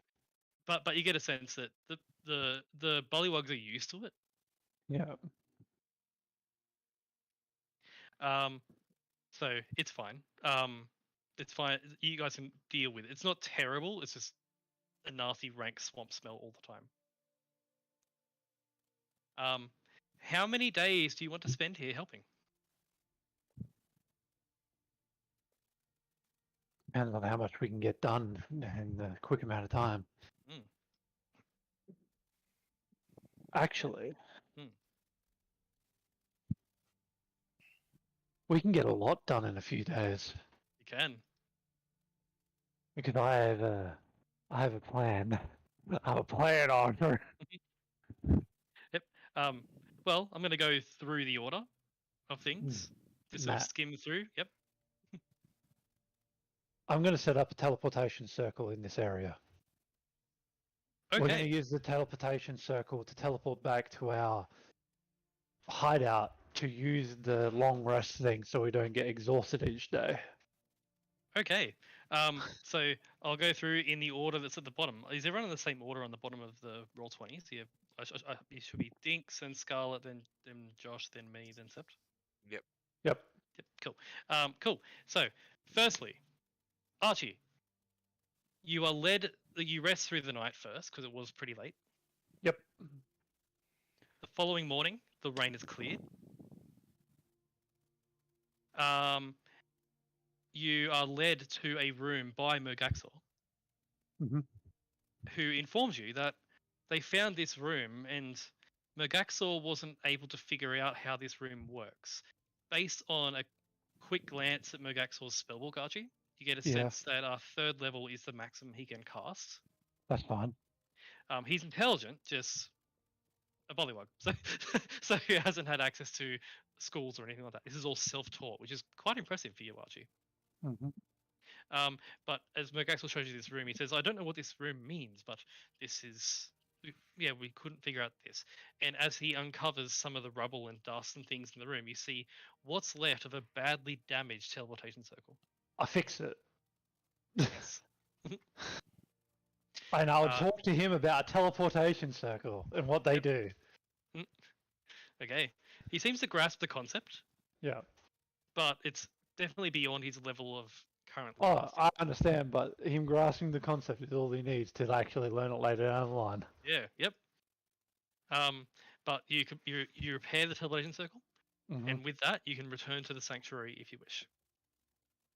This is a critical point for us, Mergaxor. We'll be able to work a lot harder with this circle here to get certain things that we need, which is very good. This is very good. Oh, God. So much room for possibilities. My brain has expanded. as that is set up,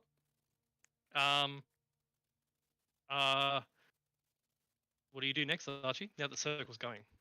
So, Archibald. General groundwork of what's going on. As soon as Fenrir comes out with the scouting of weak points as well as the whole castle, I would set out a ground plan of the whole area of what needs to be done critically and what can be done passively, like slowly. Yep. They're bullywugs, but like, you know, structural integrity is the main critical component, right? Door ballista, more ballista if we can, right? Yeah. Yep. I would be setting up the plan of what we plan to do, as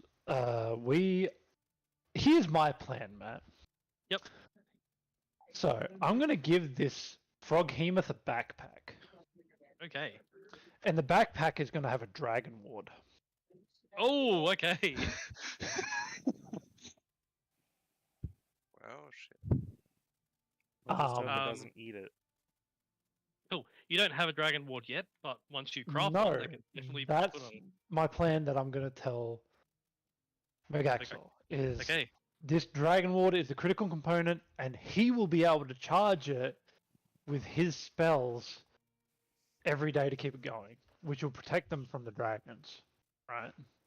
Hmm.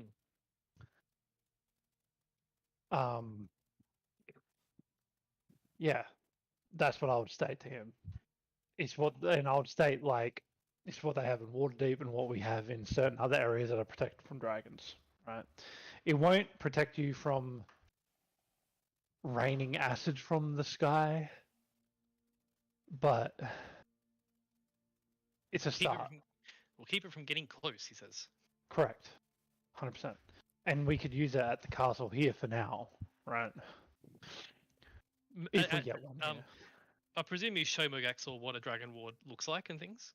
Correct. As you show him that, he says, I've read of these. Yes.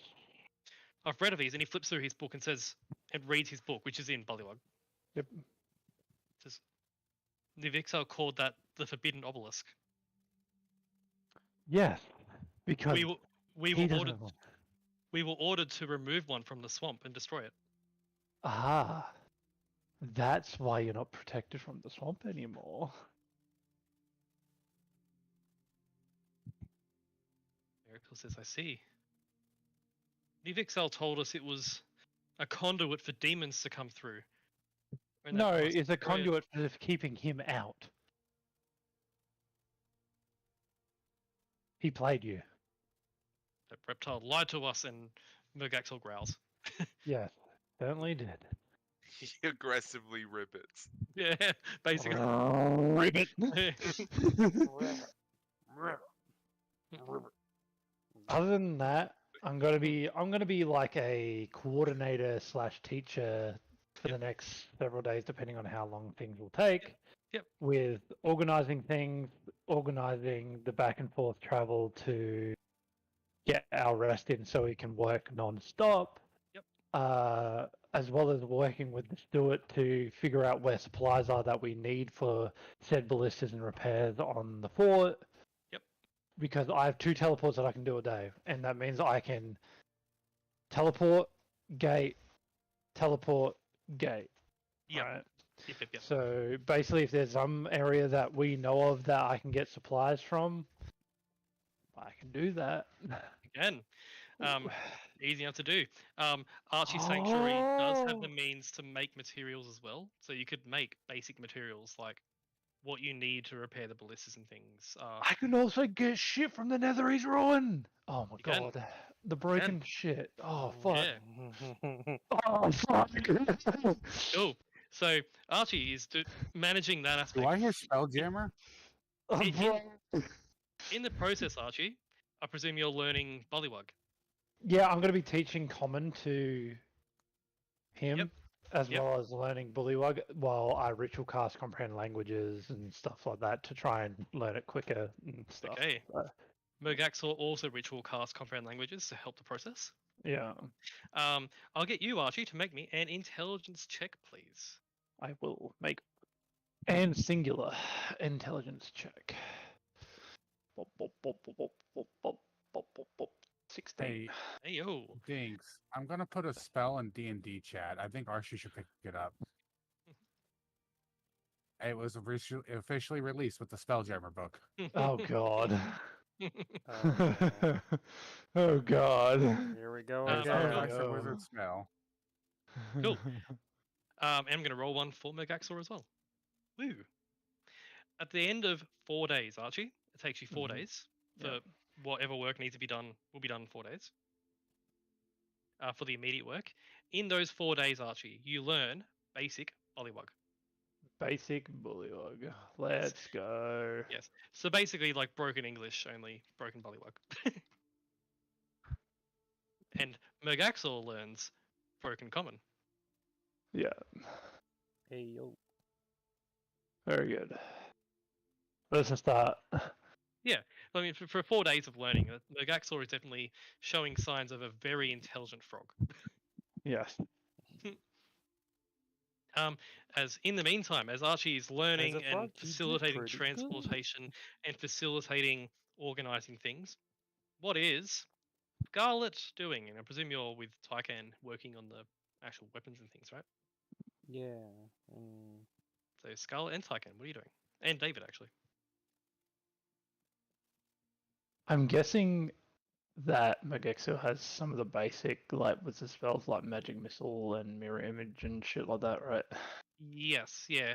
Yes, mirror image, protection from elements, and spells like that. Yeah. I'm gonna give him a couple spells too. Okay. Let me know what spells. I'm gonna give him counter spell. I'm gonna give him see invisibility. Yep. I'm going to give him does he have fireball or anything? He does not. His spells are less around damaging and more around summoning. So Okay. he shows you that his most powerful spell is summon animals, I think it is. Yeah. I'm gonna give Uh, him I'm gonna give him fireball. Hmm. As well as disguise self. Okay. He takes those happily.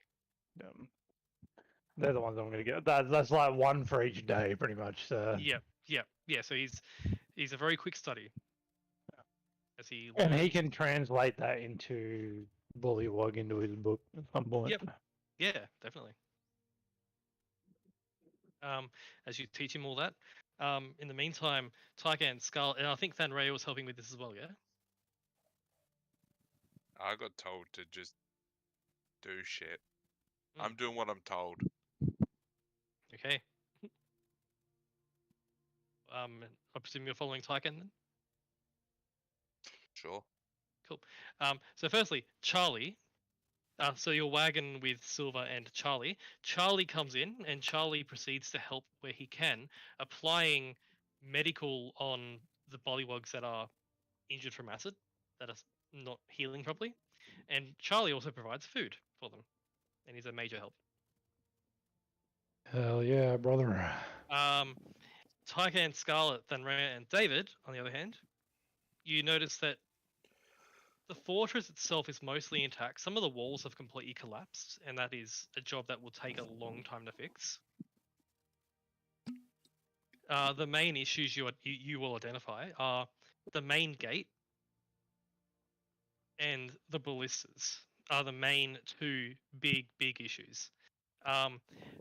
Firstly, Tycan and the rest of you notice that the bullywugs don't really understand how ballistas work. And we're attempting to attempting to reattach the crossbar on the ballista backwards, like at the wrong end.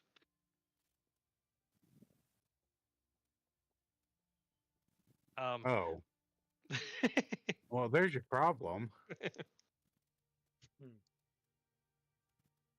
Let's just give that a good switcheroo. And upon doing the switcheroo, you get it up and running within a few hours. Ooh. I ain't the smartest man, but I know what's fucked up when I see it. After fixing that, you are shown 3 more ballistas that are in worse states of destruction that can be repaired pretty well. And you notice these ballistas are actually in the base of towers in the ruins, and there's like an elevator crank system that pulls them up to the top, so they can be retracted when they're not in use and pulled up when they are in use. Over the next few days, you are able to repair these ballistas. Ammunition is a bit harder to come by. However, with access to Archie's sanctuary, Tycan, you can make more ammunition for them. Huh? With access to Archie's sanctuary, because he's able to teleport you back and forth, Oh, you are able to forge more ammunition. let's go. Next question: are you allowing David into the sanctuary?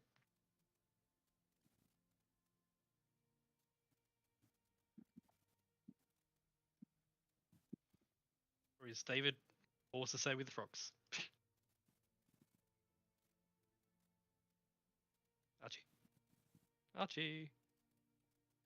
David into the sanctuary. Yes. Are you letting David in or no? No, No. that is fine. David remains with the Bullywugs. And in the time when you're not working or things, David is training with the Bullywugs and training their knights, sparring with them. But at the end of about 4 days, unless you want to do anything in particular, the rest of you?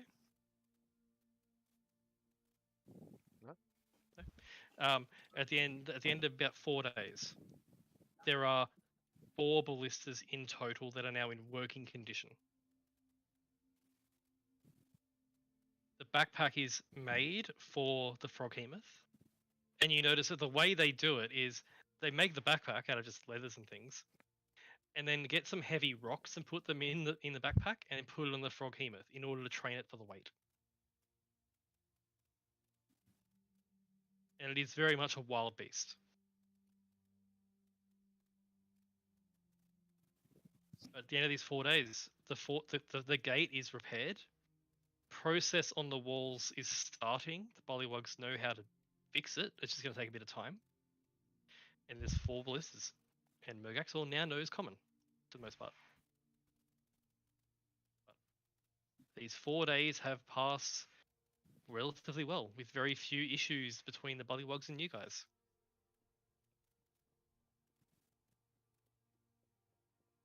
As after 4 days of hard work, you all regather.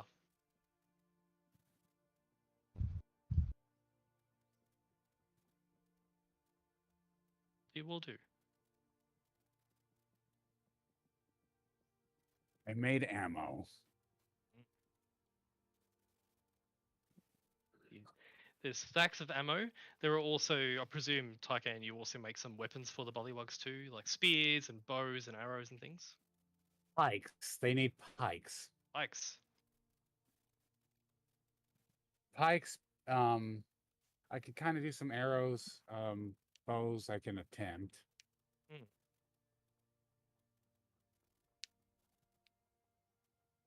But yeah, mostly pikes. Hmm. Pikes, halberds. Okay.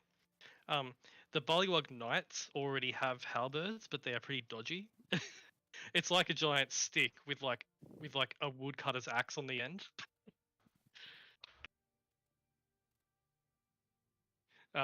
But you give them actual good weapons, as the Bullywug Knights are now better armored. But after 4 days, you get a sense that whatever work in the immediate time you had here is done. They are armed. They are defending.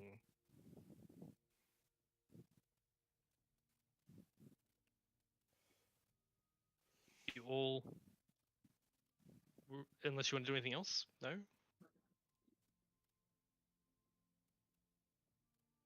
Anyone? I am going to do something. Oh yeah? What are you gonna do? In the sanctuary, Yes. there's going to be another ballista being made. Okay. Okay. The steward informs you that he can oversee this project and send it there when it's done. Yes. Glorious.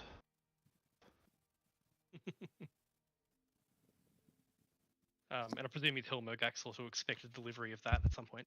Yes.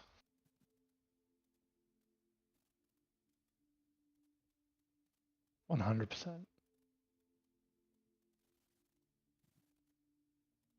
I do say that. Okay. Mergaxor says, "I see. Thank you. That would be great." As you at this point, you're all in Mergaxor's little tent. Mergaxor says to you all in broken common because he's making sure to practice this. Thank you all for your help with us. Thank you for being open to talk.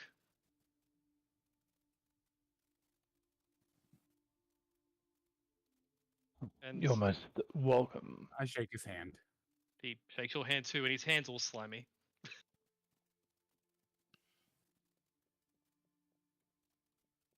Mergaxor says, I wipe it on Archie's suit. I'm kidding. "Yeah."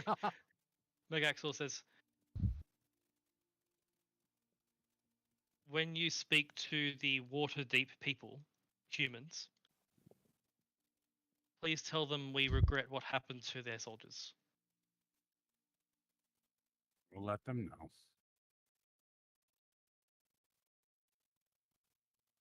Mergaxor says, "We would offer to return the remains, but..." And then he looks at the pool of water where the frog hemoth is being fed. Oh no.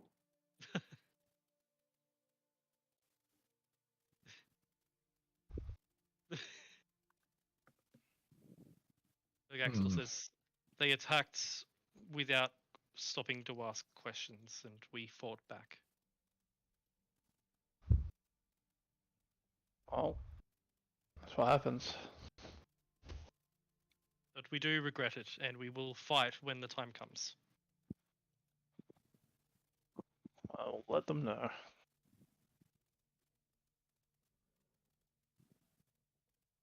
And David then steps forward and says, "I will keep my word. The order will help slay that dragon for you." Mergaxor says, "Thank you."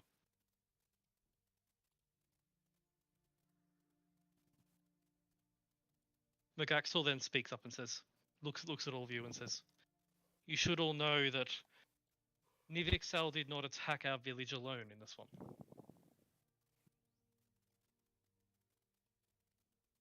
Nivixal had a champion.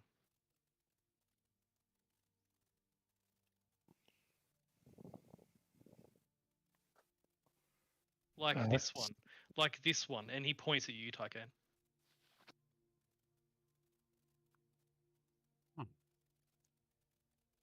Do tell. But a woman, black armor, Oh. Woman in black armor. she rode on a steed similar to that and points in the distance at Silver.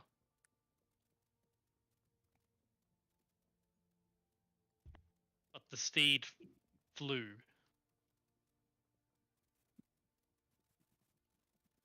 Did it have fire?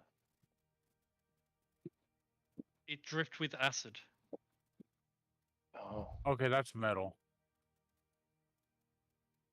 Archie, get you to make me a history check, if you like. And Tycan too, actually. Okay. And Thanraya, actually. All three of you may have had experience with this.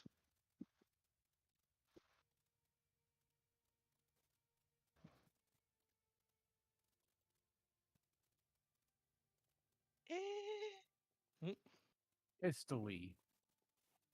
I rolled a 2. Cool. We don't know. Thanraya, you actually do. Oh, okay. Thanraya, you've heard of a nightmare before. Flying demon horse, usually fire-based, but you do recall that they do come in other elements. This sounds like an acid nightmare. An acidic nightmare. Ah. Acidic nightmare. Very, very exotic. You would recall they look almost skeletal. They're very different to a regular nightmare. They look like this. Zombie-ish. Zombie-ish, That's like so cool. like the That is really acid has cool. melted. The acid has melted their body away. They're able to fly, and as they fly, they just spray acid beneath and around them. Imagine thinking you're about to fight a zombie horse and it's actually a nightmare. Yes. Megaxor says Talk about the bait and switch. Megaxor says Nivixal's champion. She rode on one of those. She led the slaughter of my people, which is when we fled.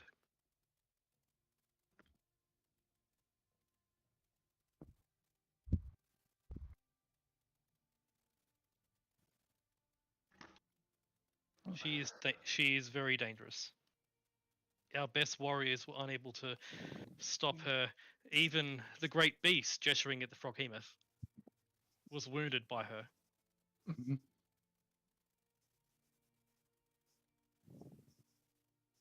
Wait. We should have spare black dragon bits somewhere. We do have spare black dragon bits. Mm.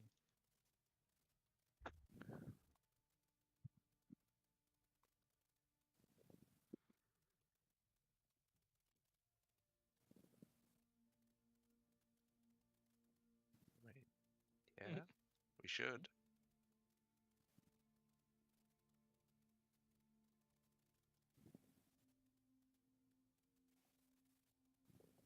And Bergaxel says, he was Nivexel's champion. You should prepare to fight someone of incredible martial skill. If that person is still around. Well, in typical the Tycoon fashion, he's going to try and 1v1 them to the death. Yep.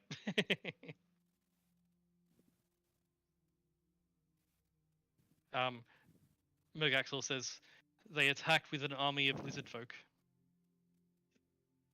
and other humans among them. Their goal was to exterminate us. But we will hold here until your order, gestures at David, is ready to slay Nivixal.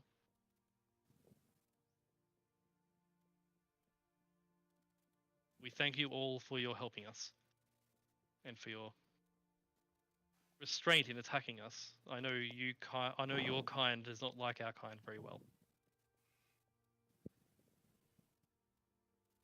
I think that's just a language barrier. Honestly, and I think that's true.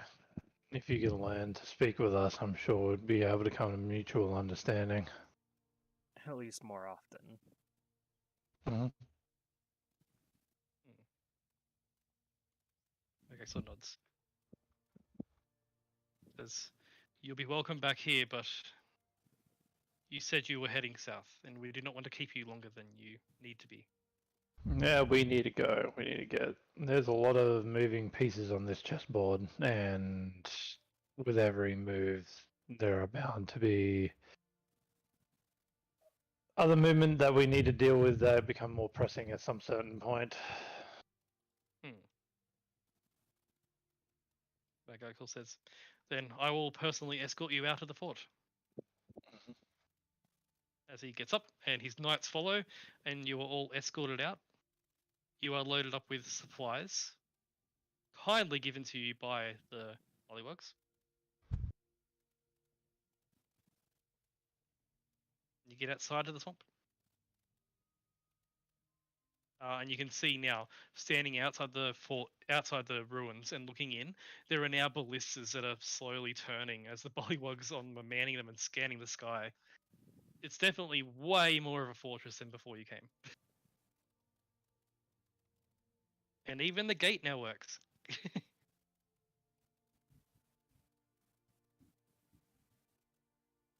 As you make your farewells and get on the wagon and get on the roll, I presume?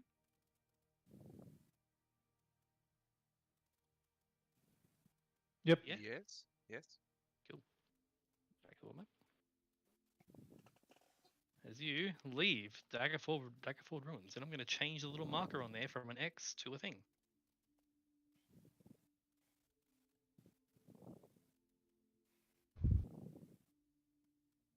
as it's no longer a ruin as such. It's now actually a place. As you get back on the wagon, you load up your things and begin to roll, leaving Daggerford behind, having a new ally. As you begin to roll, We need everyone that we can get, frogs included. yep. The next fight's going to be riveting. David informs you as you leave the ruins and proceed this way, getting back on the road. David informs you that the route takes you just through the edge of the Misty Forest, which is this forest right here, into the town of Reading. And Reading, he informs you, is a very nice little town in a very swampy, marshy sort of area at the edge of the forest. That is the place where he helped them kill a group of kobolds that were threatening their livelihoods, and in exchange, they gave him his wagon.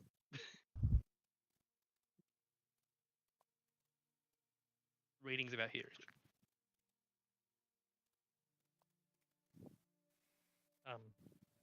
You start to roll that direction. Rolling. Rolling. As you proceed to start rolling that way, is there anything you want to do in the next 2 days of travel? Not really. I can't think of anything. Cool. Rest. As you rest up and travel, stopping each night to rest. Firstly, you do go past at a distance Crom's Hold. You can see a fortress that is in pretty good condition, all things considered, but it has a very good garrison going on there. Scouts and things moving about. You move past there without issue. They don't stop you. As you move further south, you notice the air is slightly drier.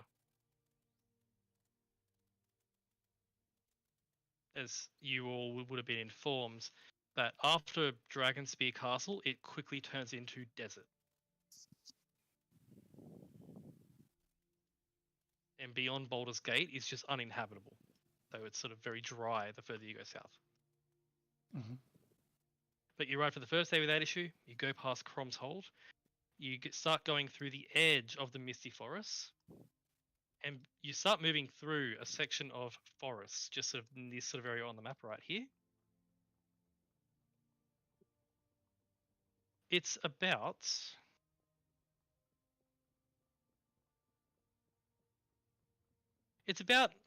10 a.m. a bit. It's mid-morning sort of idea. The weather is clear. As you are rolling along on the cart, who is driving the car? Is it Tycane still? Of course. Cool. As you're rolling through this the road is very quickly turning into just a patchwork job, essentially. It's not being maintained. Not enough people travel this way. Winding through these trees. And the trees are fairly thick in places. But you're winding through what's left of the road. When you hear a sound up ahead. All of you hear a sound up ahead as you're moving through these trees. Of people screaming, running. Ugh. And it sounds like it's moving in your direction.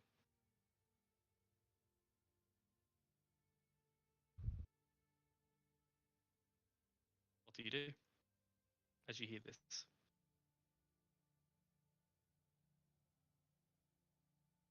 Did we investigate it? It sounds like the noise is coming in your general direction. Just moving that direction as well. Mm-hmm. As the cart begins to move in that direction, sort of keeping on the road-ish. Emerging from the trees, you see dozens and dozens of commoners, of average people, actual humans and other things, covered in acid burns, running in a panic, and they all sort of slide to a stop as they see you on the cart. And they are absolutely terrified. I'm gonna try and heal them to make them feel better. As you they sort of stop before you, and you sort of stop before them. They all say, "Are you from Waterdeep? Kinda. Help us! The guards and the men who could fight, they stay behind to buy us time. Please help." Are you talking about the hold? No, you're south of the hold. You're down here. Oh. Where are you talking about? We're from Reading. It was under attack. Can I Yes, insight? you can roll insight. Forte. Terrified out of their minds, and they're all covered in acid burns. You notice that everyone among them is not combat able. As they said, everyone able to wield a weapon is remaining behind to buy time.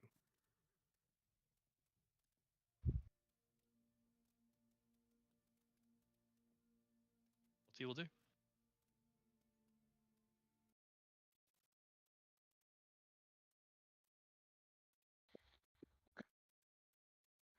I will legitimately spend all my lay on hands to get these people better.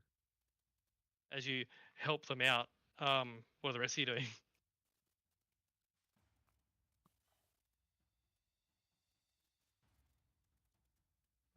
We're gonna help them. I mean, what? I guess. David says, "We need to help them. If these people reading is a good community, we have to help." And he is going to get off the cart and start running in the direction that the commoners are running from. Well, let's go. I'm gonna assume you're gonna reveal it on the map when we get there. Yes. Well, as you're not quite at Reading, you're still a good way away. It looks like these people ran from Reading. All of you Well, following? Let's go, I guess.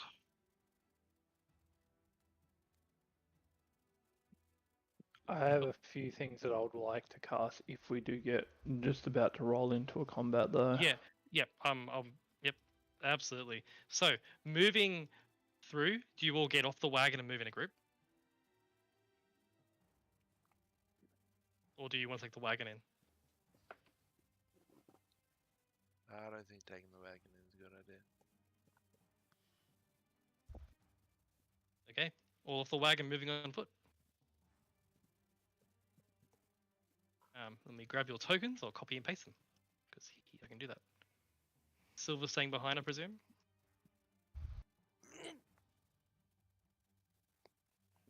Tycan, you've healed all of your lay on hands into people. They were all badly injured from acid burns. Yep. Cool. You guys begin to move at pace, running through the forest in the direction where the commoners fled. And as you move through the forest, you begin to hear the sounds of screams, the sounds of arcane blasts going off. You hear a fireball or two explode. You hear the sound of swords clashing. You hear the sounds of people saying in common, "Hold them back." You hear another person call out, "We can't win. There's too many." And you hear another person say, call out to them, "We don't need to win. We just need to buy them time for the people to escape. Stand your grounds." And at which point you get within visual range of this scene. Archie, you have time to do things before you get to this point. You all have time to prepare things before you get to this point.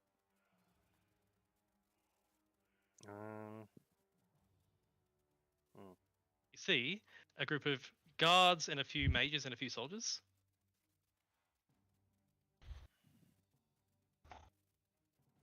What's the rest? You see, Lizard men and cultists. Yes, and there are more of them.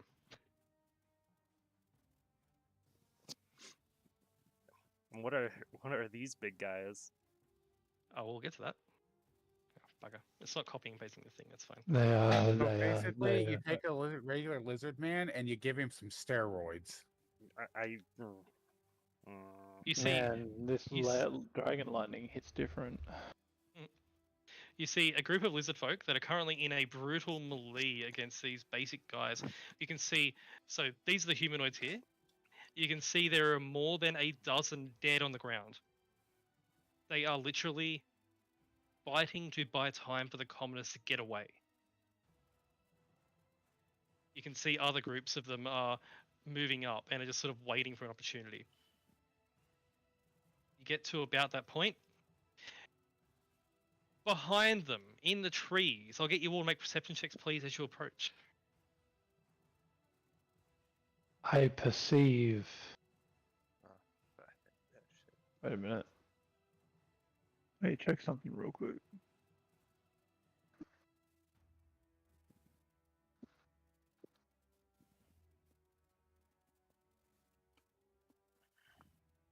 I'd like to, Okay. while we're in the midst of doing shit, I'm gonna activate my Tempest Soul. Okay. Anything you want to prepare, you can prepare. I am going to do a couple of things. I am going to cast this. Okay. I'll put a little marker on your thing to remind me that you have a mirror image. Mirror image. How about that one? Boop. There you go. Sure. And then thinking what else I wanted to do.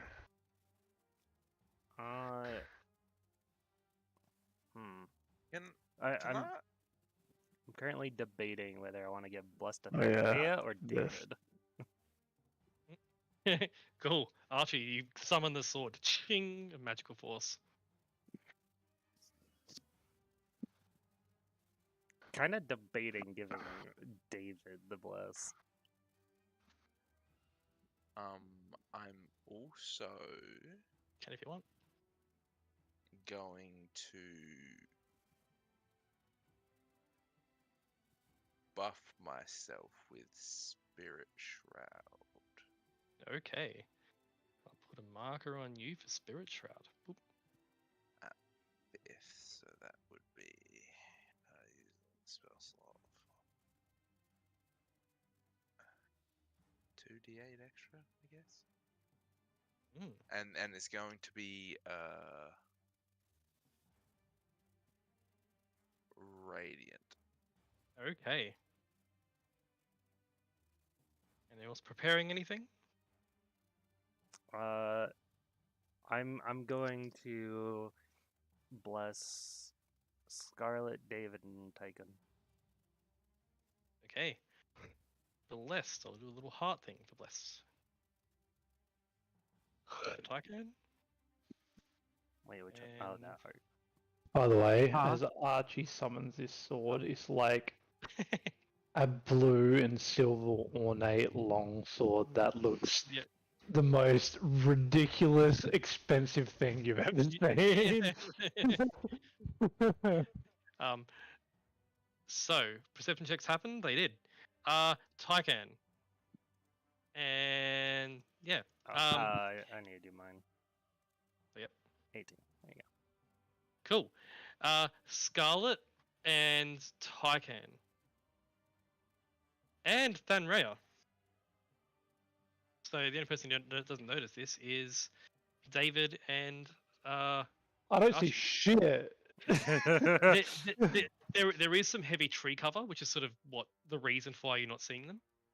But the rest of you notice there are 6 people on armored, and I mean metal armored horses. They're wearing metal armor. These people are wearing metal armor themselves. They look to be some sort of knights of Tiamat.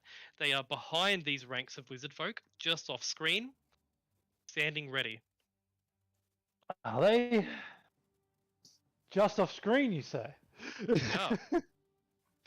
Hmm. And And individually, only Scarlet notices this with perception of 18. Scarlet, Mm, you hear the sound of something moving above the trees. like above us? Can Above, I see ab- through the trees?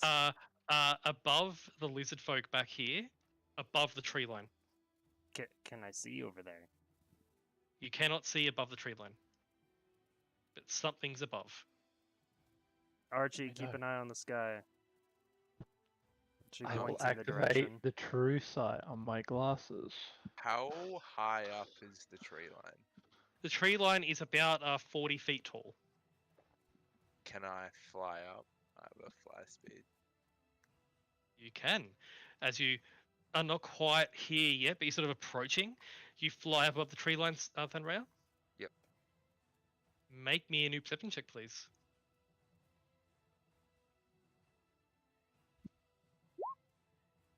15. Cool. Fenrir, there's nothing above the trees that you can see. Except for a small scattering of what is very clearly acid burning some of the trees on the top end. Now, am I smart enough to think that there's an invisible dragon right there? There's an invisible something up here. You get a sense of that. Okay. I activate the true sight on my glasses. Okay. As your attention is drawn upwards, Archie. And I always have seen visibility going in my glasses. Yes. As you can't see this person currently because your perception check, Mm-hmm.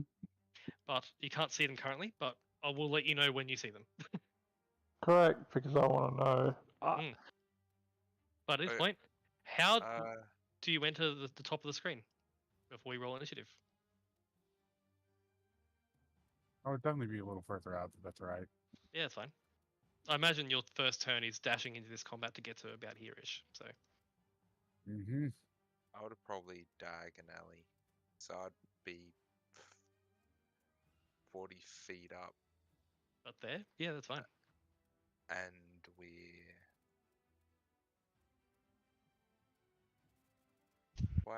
so the acid that I can see is cir- quite a ways back from It's these things, right? it's circling around here-ish sort of area. Not on the lizard folk, but sort of on the tree line above. Like something's And- flying around in circles up there. I have a question. Yes. We don't have like we're right here on the map, right? For Yes, you in this sort of general line where Tycoon is. this is when prep part happens. This is where combat will begin. You can prep before you get to here. Because I was gonna see if I could dash in and bonus action as my prep. You can. That's fine. I can. Yeah, that's fine. Hell yeah! I want to be right here. Okay, cool. Okay, cool. Oh, no, And- sorry. Just to be clear, your dashing gets you to here, and that's where we'll start the combat. And that's where we'll roll initiative. Because like you're sort of running through the trees, and you go through a group of thick trees, and you see this before you. I wanna hold that roll. Okay, that's fine. So, It's fine. Cool. David's up here next to Tyken. She's I- behind. Charlie is going to remain. Charlie is with you. He wants to help. I can get all Unless you want, that. unless you want Charlie to help the commoners and keep them safe. I want Charlie to keep the commoners safe and anyone who's injured to get healed and stuff. Cool. Charlie says, "Understood," and he proceeds to run with them. And while he's running, his arm folds out into a medical kit. And while they're running, he's healing them. Oh my god. Is Kalaya with you? Yes. Cool. Kalai would be. Oh, whoopsie. Kalai would be close to me, but obviously I'm in the air now. Oh, And I will point out, Kalaya does have more hit points now because you're level 11. Oh, cool. 44. Now, I need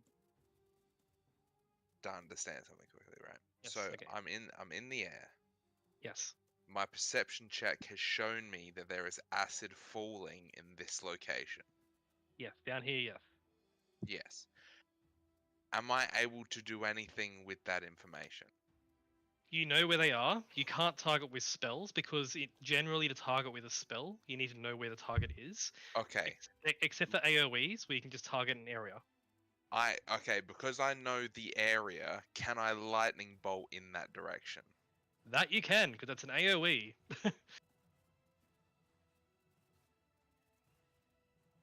It's just you can't target with a specific target spell, but an AoE spell can just be in this general area. Bit. Cool. So where I see the acid actively, I'll fucking time it or whatever in Yeah, either absolutely. left or right. Absolutely. Cool. As this will be the start of, that'll be the last bit of prep before we roll initiative. That's As you rise above the trees, you see this Thanrea and blast. And as you blast, Thanrea, I need to pull up that. Boop, boop, boop, boop, boop. As you blast, they do succeed on the save, unfortunately. Man, it's a shame it's a flat DC. But you know, it's fine. Like it's a free lightning blast for you without a spell slot, so that's pretty good. True.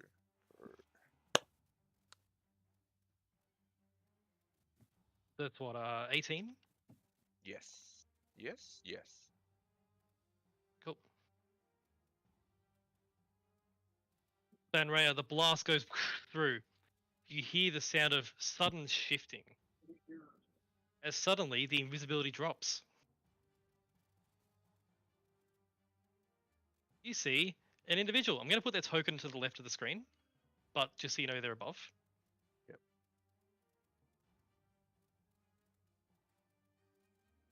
You see a woman, human woman, in black full plate.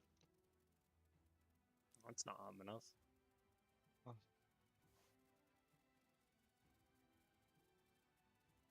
That's certainly not what I was expecting. Mm.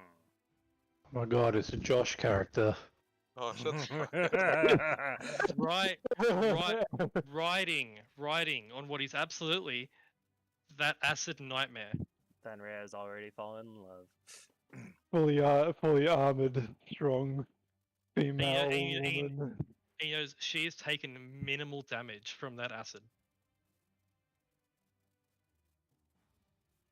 And stares at you. The nightmare just levitating. The hooves moving, but not actually running. Just sort of like it's floating of its own will. She stares at you. Points a glaive in your direction. And How you far see... away is she? I'm going to put her where she is. She is above these lizard folk down here. Oh, hold one on. thing I have to figure out. I actually just need to quickly. Does that spell class as an attack? No. No. It's a It's save. a when you roll it's a save when you roll a hit. With that, as you see this person above you all, roll initiative as you see this group of people fighting desperately against overwhelming odds. I'm just gonna say this right now. Yep. If this combat lasts more than like 50 minutes, I have to go. So It should not. I'm just letting you know. Just give me a second. I have to let my dog out. They both take 11 radiant damage. Hey, puppy. I rolled absolutely. Because Puppy. my temper soul doesn't say when I do an attack, it says when I deal damage. Okay, that's fine.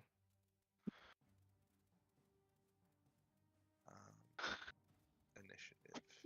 Fuck. God damn it. Tyken, roll something higher than a 10. No. Don't worry, I got that once I'm back at my desk. No. We've all rolled below a 10. Please.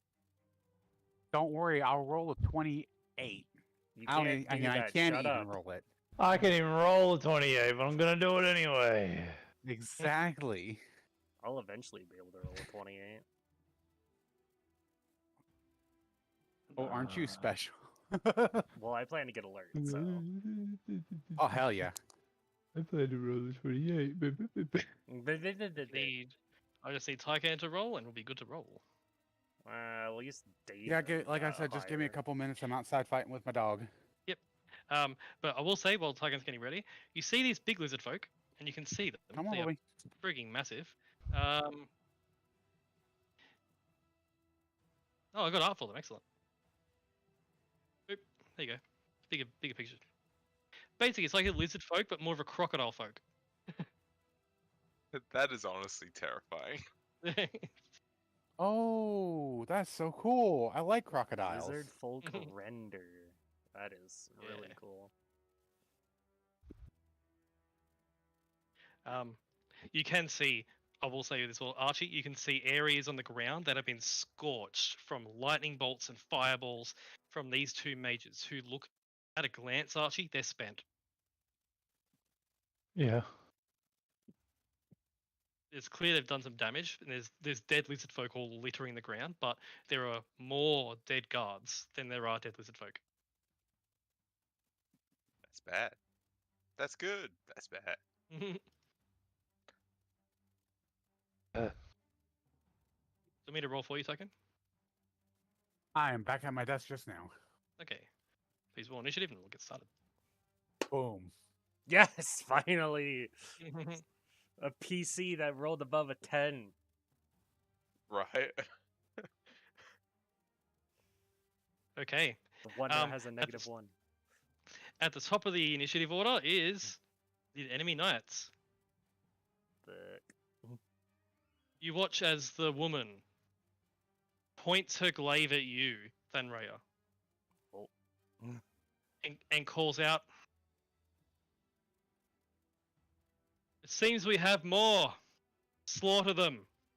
And then you hear the sound of horses running as you see those individuals that were hanging back now begin to move forwards. I don't think she's happy. It's a good thing that I'm not happy either.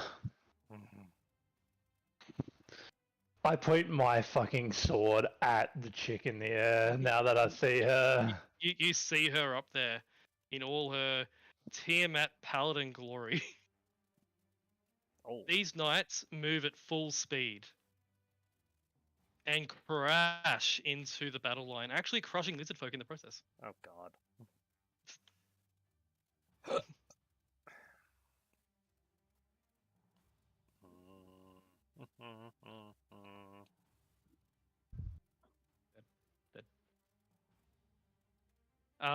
As the knights move up and they trample, this guy dies. This guy dies. Are these going to move forward a little bit more to be equal with these two, or are they just sitting there Hey. now? They are. Boop. Boop. There you go. Oh, How dare you make it asymmetrical in 3 different positions? There we go. There you go. This guy survives, but he's bloodied.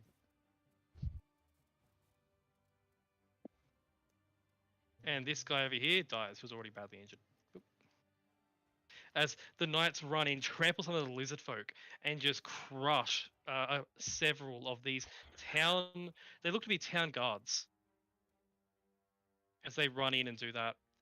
You watch as the woman on the acid nightmare looks in your direction, Thanraya.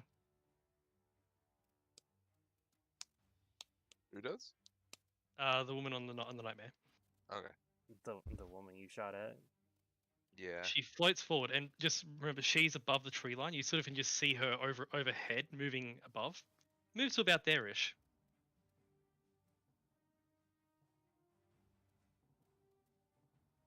And she is going to move forwards, and as she does so, she is going to pull up a javelin and hurl it at you. Yeet. It is from 60 feet, by the way. Yep. Now I'm a cursed up. No, I forget. I forget I'm a hexblade sometimes. Cool. Firstly, you notice that she has a really, really strong throwing arm, as she doesn't have disadvantage on the strike. Are you ready to get pinned? I'm ready to get fucking smacked. She rolls a total of 18 to hit. Where are my d6s are there? There it is. And as she throws this javelin at you, boonk, it hits you hard, Thanroya. Unbelievably hard. The javelin hits you for 17 points of damage. Oh my god. Just a bit of your temp HP is fine. What do I need to roll for concentration? It's DC 10 or half the damage. I just need to look it up. Actually, Sep, you might know. Can you Divine Smite on a range attack? No, unless you're using Eldritch Smite. Okay, good to know. I think we've had this conversation, Yeah. and because the power that comes through you, it doesn't count as. I don't have a holy tether to my javelin after I yeet it. You are fine on concentration. Thank God. She throws a javelin and it slams into you hard. She looks across the tree line at you, Thanra, and says, "You're tougher than the civilians before," and throws another one at you. Oh my lord. That is a 19 to hit in that one. These hits are a bit less. That's 10, 14 points of damage.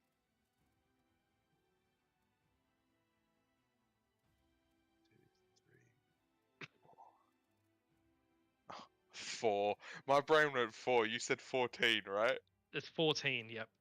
Okay, so 77, and then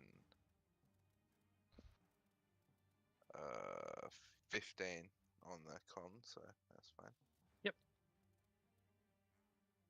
As she throws them at you, that's their turn.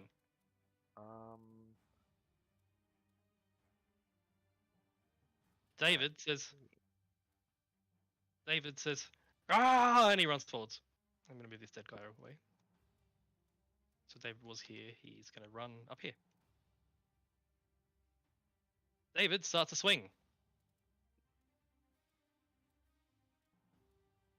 And swings his sword, and as he moves up, he gets close and he gets in position, and you notice immediately that his footing that you helped him with when you first met him, he's already fixed.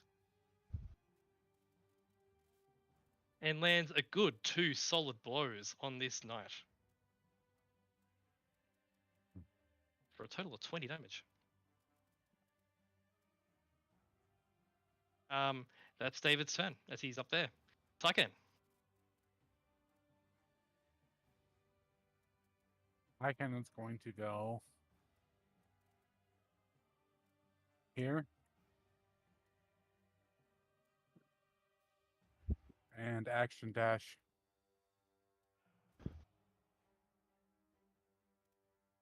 Let's action dash here. Okay. These 3 He's going to- cultists see you as you approach. He points at the person on the horse and says, "Face me." up in the trees. Face me. Mm-hmm. Cool. Okay, you to make me an intimidation check. Ooh.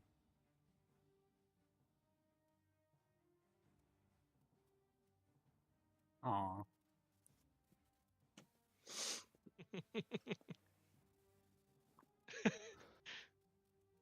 She smiles at you and says, "Huh. Very well."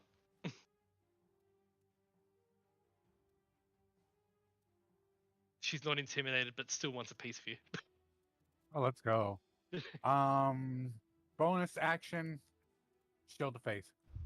Okay. That's your turn. Yes, sir. Yes. The lizard folk continue to battle on the front line.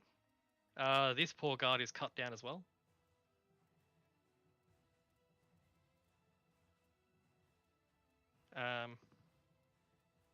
This guard holds his own against these two lizard folk. This guard holds his own. And this guard holds his own. As this lizard folk moves around to attack this guard, and you watch as David moves his shield and uses his fighting style to parry the blow.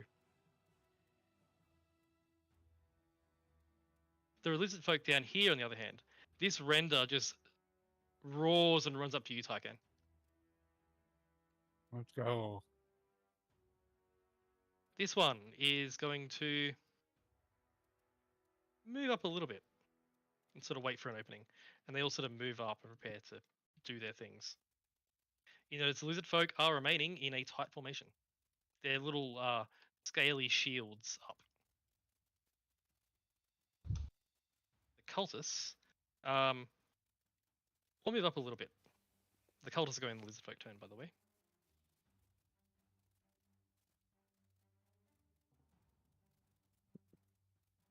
The lizard folk here move up.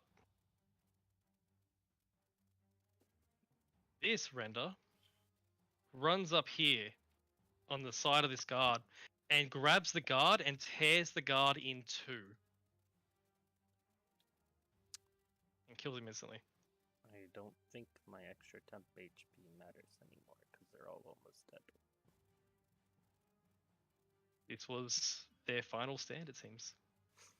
And I rolled shit. You watch as this lizard folk shaman steps forward. Pulls some bones from a little sash that it has and mutters a little lizard folk incantation and proceeds to begin to cast a spell, Archie. Well, that's cool and all, but he's out of my range. Skedaddle, skadoodle, your dick is now a noodle. Just barely outside of range. 55. So, 65. I'll be kind, he's there. He's in range. He doesn't know what you are, Archie. He's in range, Archie. If you want to Wait. do it, Archie. As I he do. begins to mutter an incantation, and as he begins to release a spell, Tyken, your armor begins to glow red hot. I am going to do something. Okay, what do you do? Okay, as the lizard folk begins to release a heat metal spell on Tyken. Who do you redirect it to? And it's because it's below 5th, it just automatically happens, right? Yes, that's correct. Yep. I'm not gonna do it on this chick. Okay. Save Okay. or suck. Honey, that's the thing. Save or suck, bitch. No, it just happens. What, heat metal? It's still Doesn't save. it? Is it safe? I don't Oh know. no! Oh no! There's no save if you're wearing if it's your No. armor. It's your armor, it's no save. You have to drop your weapon, but the thing is, if it's on her armor, it's like a her problem now. Yeah. She's about to get hot under the collar. Awesome. Her armor begins to glow red hot. That's hilarious. I forgot you had Pew! I forgot you had that spell. First time I Cool. used it. She takes 13 damage immediately. Ha! Lit. The lizard folk then looks at her and goes, "Ah!" And the lizard folk breaks off the spell.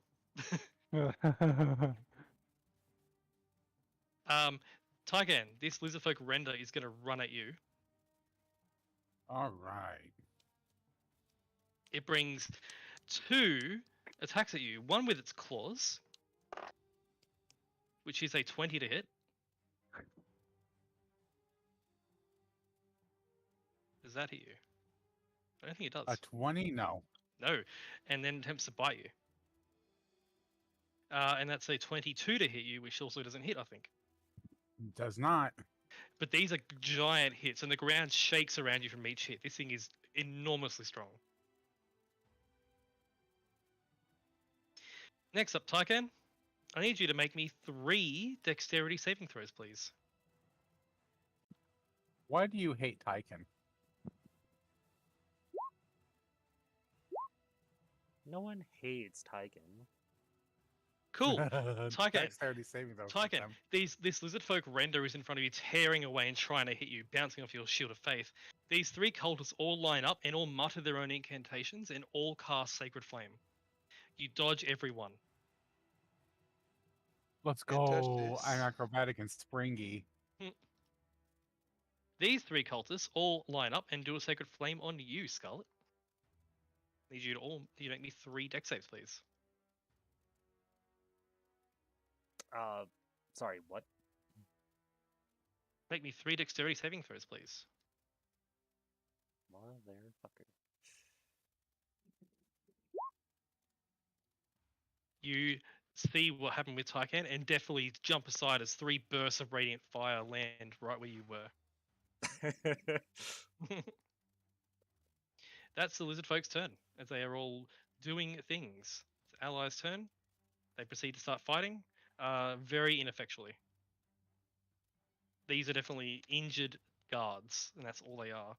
The mages do release some firebolts, which injure a few of the creatures a little bit, but not a great deal. Danrea, Yes. the Night Lady is looking at Tykan. What are you going to do?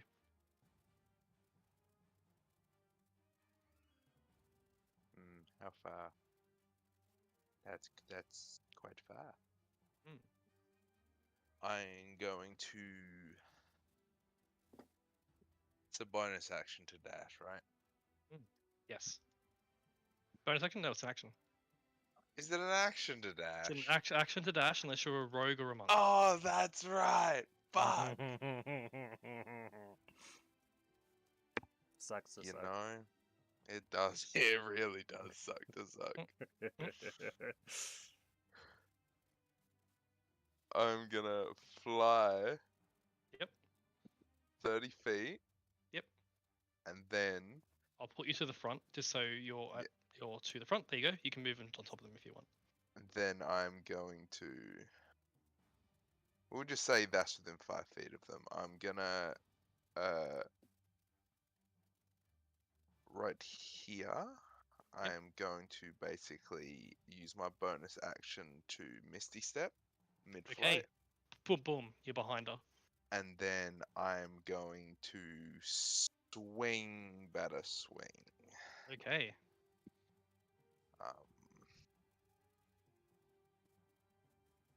28. Cool.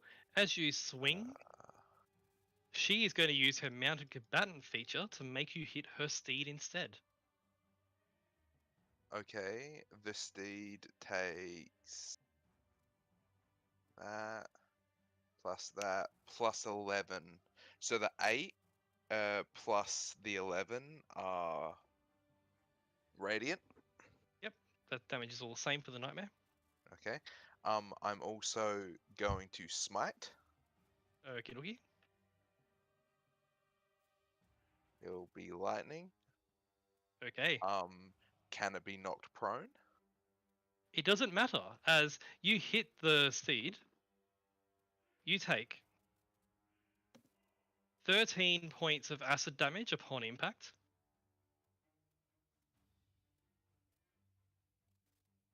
Yep. And the steed turns into a cloud of mist and small bits of acid pellets before it disappears. Yep. She falls 40 feet. taking 11 points of damage, falling through the tree line and landing in a three-point landing on the ground.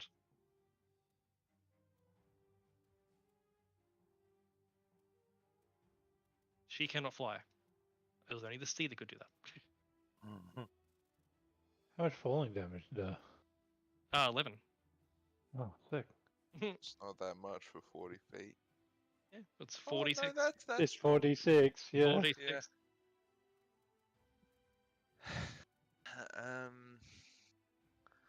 A bonus action thing. I attacked one. Fuck.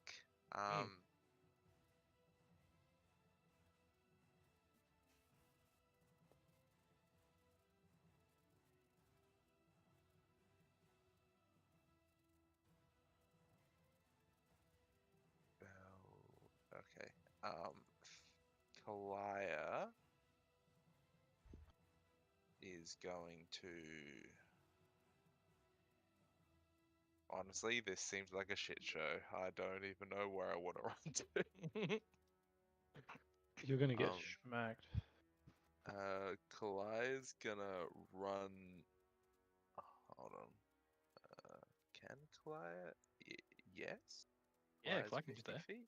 Yeah, Kalaya can get there. Easy. Get there, and then is going to attempt to attack this lizard guy. Okay. You hit. And Kalaya kills it outright. These are all damage from previous battles too. Kalaya bites his lid folk and just tears it in part.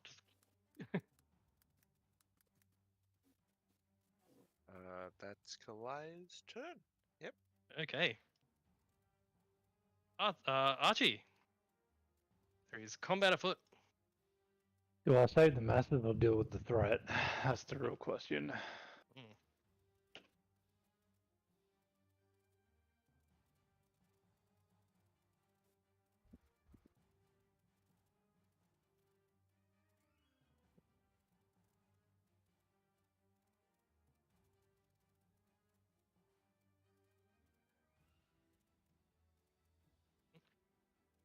What does Archie do? I had two things in my mind, Hmm. and I should probably do something to help people. The more people I help, the better easier it will be, and I can do that next turn. I am going to cast Full Fire. Oh dear, I think I know where it's going to.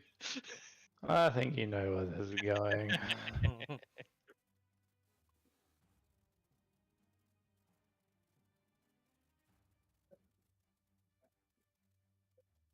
Oh wait, I can do this.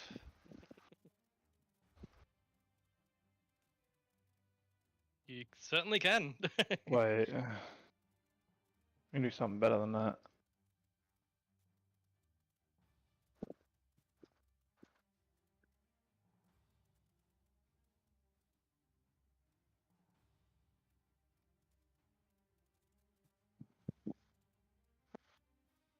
Oh, that'll do it.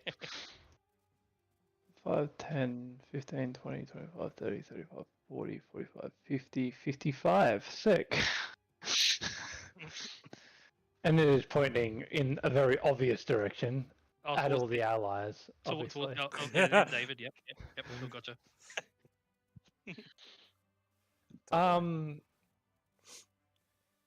Roll This damage, is please. going. This is going to be force damage.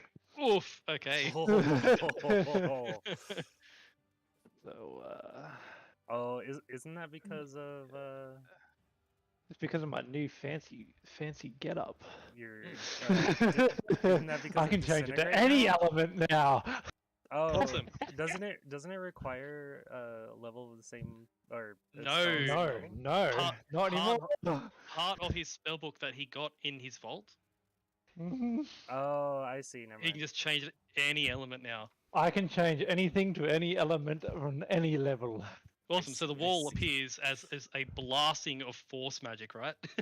I can't wait until I literally disintegrate something with holy fire. It's gonna be great. as Have as some the wall of radiant force damage appears, the wall of just force magic appears, and in an instant, oop, oop, oop, boop, boop.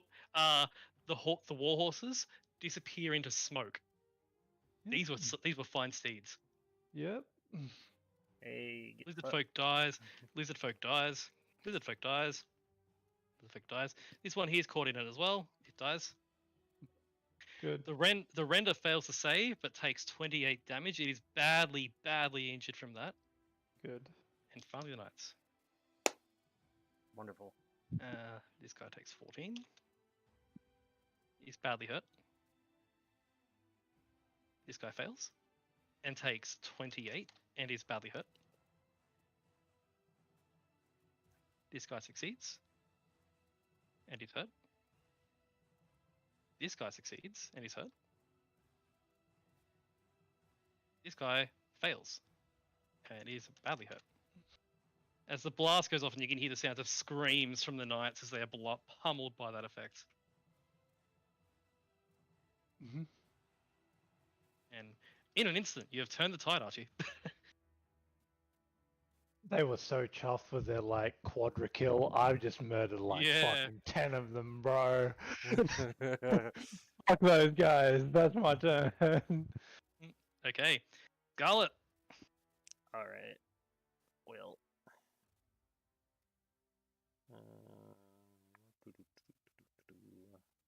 I trust David over there, so Oh, he's in his element. It's fine. if I go here, am I in the fire? You are, yes. Yes. Okay, I'll have to go there then. You can hover on the edge of the fire and hit those dudes through the fire, though, probably. You can. If you Well- can, like, alt into here, you know? Yeah, you Yeah, can. the, Oh, the, well, yeah, it's the, fine. the thing is, I can't go in the middle. Hold alt. And Hold move on. your token.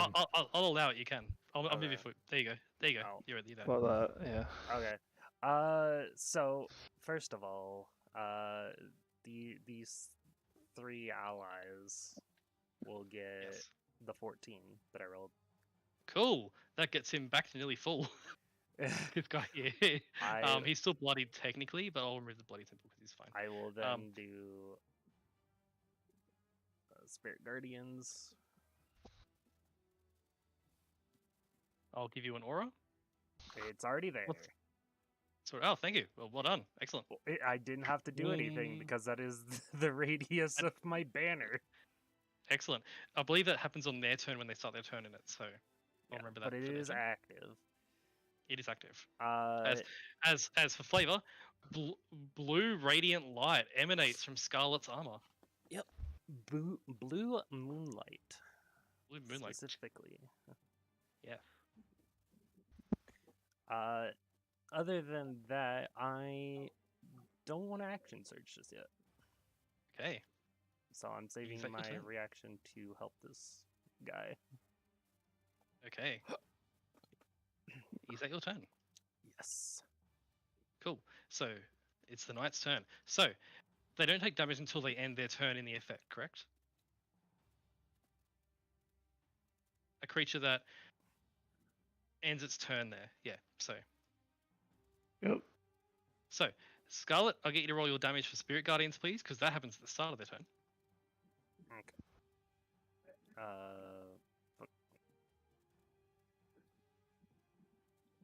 That is here. There you go. 3d8. 16. Cool. Much better. Cool. The lizard folk render that is struggling from the wall of force fire roars and he's about to step backwards before your moonlight just eviscerates it and turns it into little burned pieces of lizard folk goo.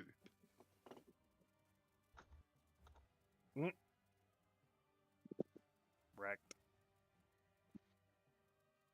The knights, on the other hand, do succeed on their save. Which does help them. A little bit. Sorry, the render would have died on its turn and not... But, yeah, it's fine. The render is going to die. It can't survive against that. It is the knight's turn. They, in unison, step back from the wall. These guys are very clever enough to know what they're doing. These guys And are proceed to run still in-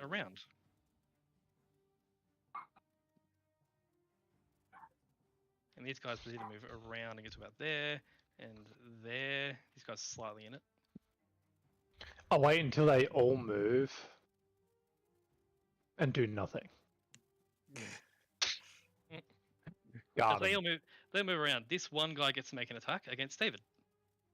I believe in David. I'm more worried about the He cards. swings and misses. David uses a maneuver dice to make an attack roll because the knight missed. Battle Master. As the knight moves up at David, swings. David's got the Netherese combat armor on.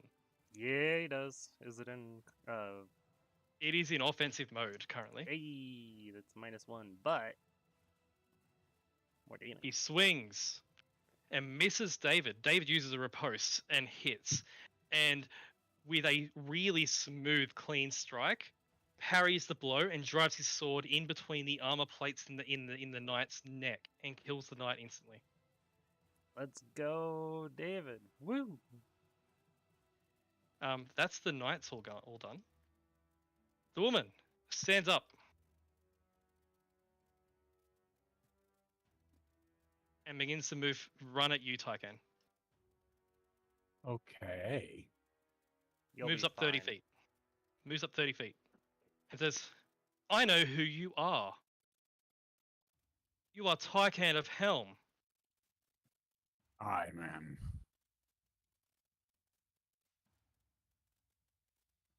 I will claim your head for Nivixal and prove that I should be Tiamat's champion, not William Dark. That shit's funny. She gets within 30 feet. No, she moves 30 feet. Why do you follow a dragon that's a coward? And then ignores you snap. entirely, Archie. Sounds about right. Mutters a very brief incantation Points at me. and Misty steps behind Tycan. I Cannot see because of the wall.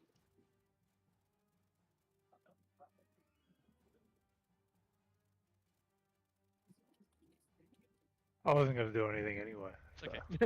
Okay. Misty steps behind you, Tycan, and brings her glaive to bear upon you. Now I do something as I instant swap with Tycan. Oh, I am now where Tycan is. Tycan is where I was. Okay. huh. I'm not joking. I'm doing this right now. Okay. Tycan, have fun. your single combat Tycan has been taken away. Why? I have a plan. Don't worry. She brings her glaive upon you, Archie. I have mirror image up. Okay. I'll get you to roll your mirror image because you rolled a 26 to hit. I already need to roll a d20. Yes, you do. I believe it's a pretty low roll you need. It hits one of my mirror images.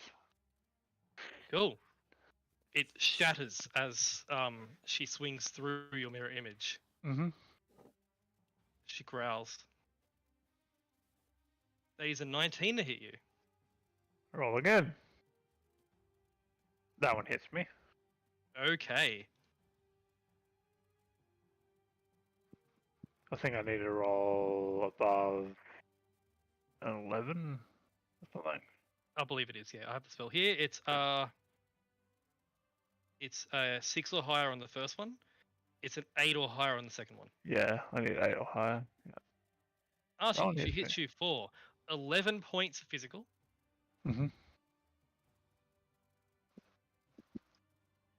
14 points of necrotic, One sec. 68, 15. So I can just do this.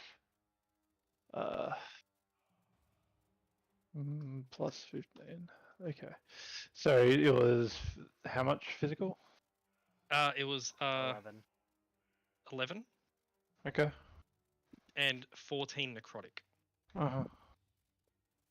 You know, you Okay. got all that. Yep. And she's also going to drop a 3rd level divine smite on you, Okay, cool. which is how many d8s, please, Tygan? Is it 2, 3, 48s, right?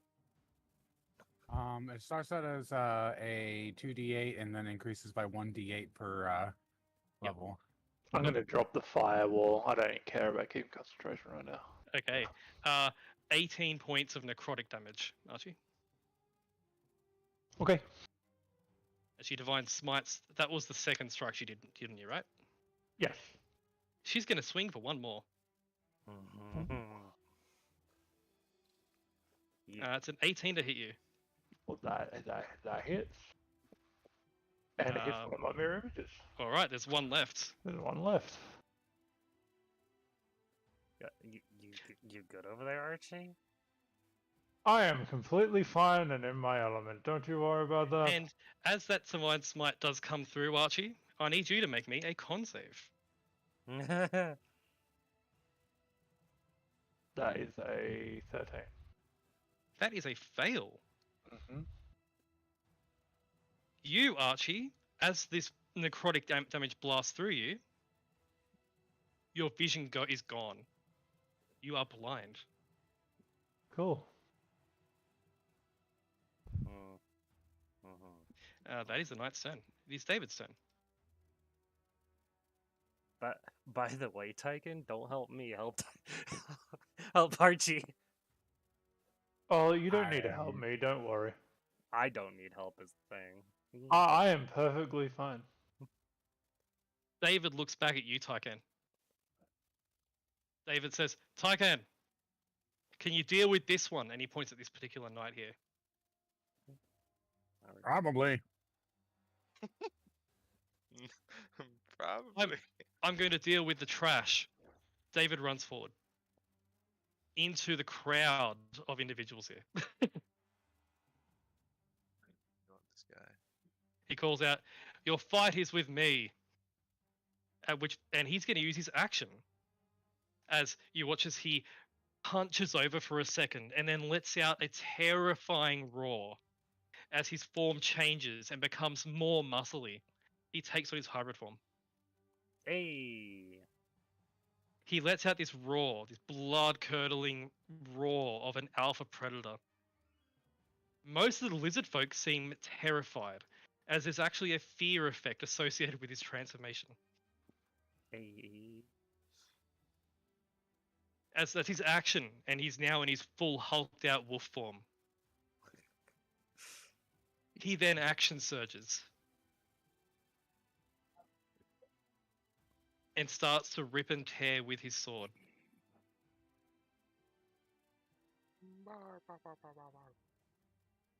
He kills two cultists in a blur of just swinging his sword. And you notice his werewolf form is like bestial, but he's still fighting with his sword and his shield, with exactly the same martial prowess, but just more vicious. Sanray's over there, just like, fuck, I wish that was me. I am quite jealous. Yeah, He then swings. Stabbed. You notice, Thanraya, he swings and kills these two guys and then turns to face this big lizardfolk render and says in this more deeper bestial voice, "Come at me, you beast." And he sort of stands ready.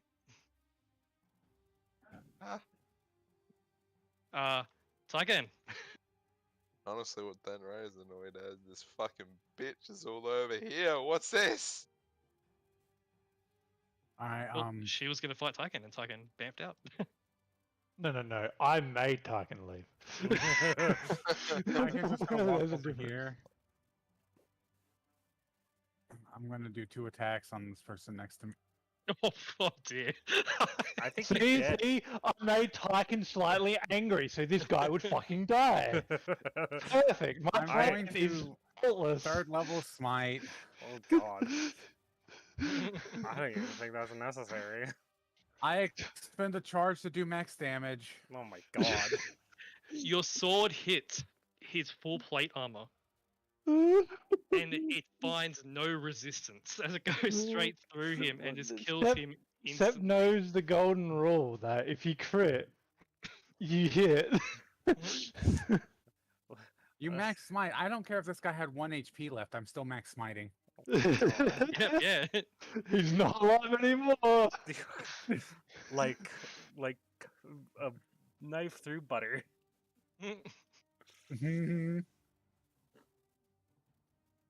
Christ. That your turn, almighty. your first attack kills him. Yeah. So with my second attack, there's no one around. So instead, I'll just point at her and say, "If you don't like William, we could kill him together."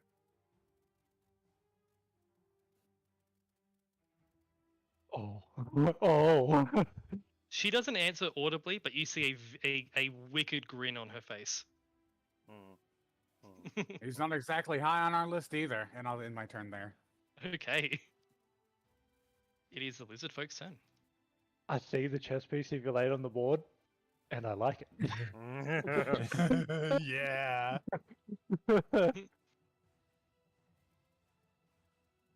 You watch as the lizard folk shaman steps up here.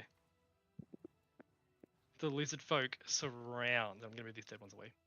Surround David. And just begin to go to town on him. These ones hang out beneath you, Thanraya. We're gonna get you. We're gonna get you. I'm 40 feet up. What are they gonna do? We're gonna get you. I'm gonna throw a net on you as soon as you hit the ground. These cultists move about in position. These lizard folk charge, charge, charge. I'm gonna put you where you are, Scarlet. You're there. I appreciate it. Charge. They all charge up. So firstly, let's do Thanraya. Those 4 lizard folk, Thanraya, pull up javelins. Ah, but I'm above the tree line. How can they see me? They have disadvantage to hit you. Fucking They can't. They're just yeeting random javelins, bro. fucking bastards. Only one of them hits you Lucky bastards. for 5 points of damage. That's not much. You'll be fine. You're fine.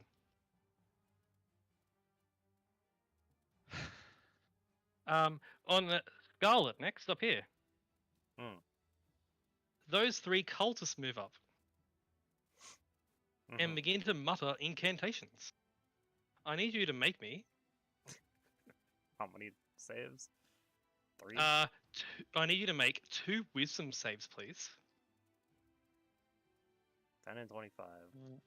One of them gets through as you are held. I'd like to try Indomitable. You can. 24. As you- Hell As one of them gets through and you fight through, and it's your will versus his, and you break through just in time for you to make a dex save, please. yeah.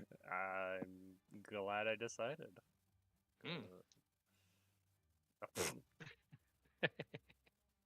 It is. You take. Oh, that's a big roll. You take 11 points of radiant damage. I'm okay. As that would have been an auto fail if you had done the thing. Yeah. It still failed, but Can you please roll me, Scarlet, your spirit guardians, please? Because these lizard folk just ran straight into it. yes. Gladly. 17. Ah. I will wait. The spirit guardians have concentration for It is not from your armor. just had to make sure. Yeah, without concentration. Sweet. I need to set that on my spell. The lizard folk are all in various states of damage and damaging, but they all get within range. They're all going to swing at you rapidly. Cool. What's your armor class? Just need to 22. quickly it is 22. Ooh, only one hits you Hey. out of all their attacks. You take 6 points of damage, and once you have that, Oh yeah. 6, you said? 6. I'm good. One of them hits this guard. Would you like to use your thing to protect him? I think it's warding maneuver. Yeah, that one. You automatically do it because they only hit him by 1. So Sweet. I'm also gonna make a macro for that because it's a 1d8 roll. So Cool. might as well. That's them over there. Archie, this render is going to tear into you, and you're blind, so it has advantage. I also have one mirror image left. You do. Mhm. It swings its claws. It is going to hit you. Would you like to roll the mirror image? Yeah, I do. It hits me. It's you. It claws you, Archie, for 12 points of damage. Mm-hmm. And it's going to attempt to bite you. Okey-doke. And it's going to hit you with a bite. That one hits my mirror image. And you're now out, correct? Yes. Yes. As it bites and it's upset, it's only hits mirror image. Now down here, firstly, the cultist attempts to get and David fails. David takes 8 points of radiant damage from a sacred flame from this cultist. This lizard folk then casts heat metal on David, who immediately takes 12 points of damage. The lizard folk then all begin tearing into David, and you watch as all the lizard folks. You watch as David, for a moment, you think David's dead because they stab him on all sides with spears. The lizard folk render tears across David's face. But it does nothing. Yep, so you watch all the spears pierce David's armor. The lizard folk render tears, and a portion of David's face is ripped off, and then instantly it reforms. David takes 0 damage from all of them because of werewolf. Sanraya, fuck, I wish that was me. Ah! Immune to non-magical. Yep. It's the allies' turn. These guys are going to move in and help. And there's going to be a blasting of general magic and attacks. Lizard folk dies. Lizard folk dies. Lizard folk Good. in front of you, Scarlet, dies. They're focusing on the ones closest to them. Good, good. Self-preservation is nice. This guy looks at you, Scarlet, and says, "Thank you," and he steps back with his friends. Forms a little thing. They're not running away. They're Mhm. just regrouping. Not to worry. Just make sure you keep that self-preservation in check. Don't need all of you dying here. They will nod just nervously. That's their turn. Arth and Rao. So he's immune to non-magical damage, right? He is. He's taking damage from heat metal currently, but that's it. Does that mean that he takes 0 full damage? Yes, Technically. technically yes. What to do? What to do? Don't be mean to David. Yeah, but It's very clear that this wasn't a random. I'm going to run in and be an idiot. This was I know. calculated. This was Yeah, I know. calculated. Like I these know. guys have no magical weapons. His best opportunity in combat is here. I wasn't gonna do anything to him specific. Well, I was gonna do something specific, but I had a feeling. but it wouldn't. He would end up at the same spot. Yep.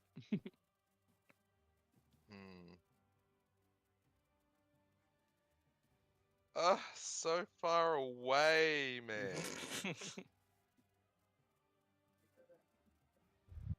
You deal with these. You got. All these. You can also deal with the things. Or that deal are with this attacking you. druid that's being annoying. Oh, by the way, he's concentrating on heat metal currently. Yeah, deal with that guy. With who? The druid. This is a lizard folk shaman. Deal with the shaman. An annoyance. That's what it is. Doot, doot, doot, doot, doot, doot. I fly over across. Yep. and then I just straight down on top of him. Okay, with make my your attack. sword. Okay.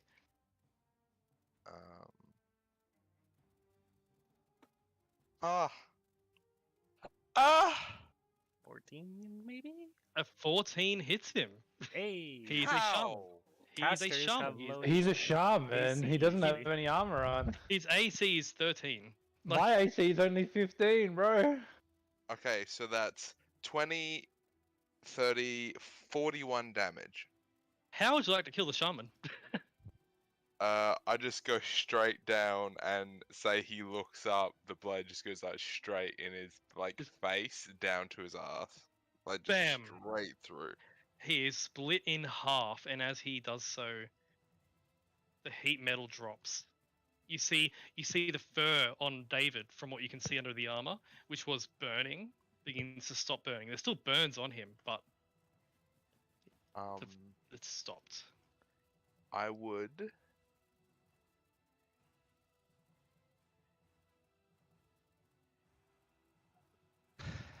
as I hit, I'm gonna activate my cloak of lightning. Yep. And then I'm actually gonna, while the sword's still in him, Mm. I'm basically gonna swing it and throw it if I can as Yeah. part of my other rest of my attack action.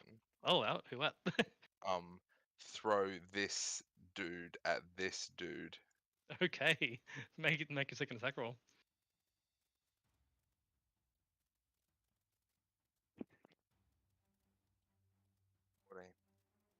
That will hit him. Yeah. That will hit him because he currently was two-handing a javelin before. What's the damage? Is it just 19? Does the body count as oh no, it does count as an attack, so yeah. So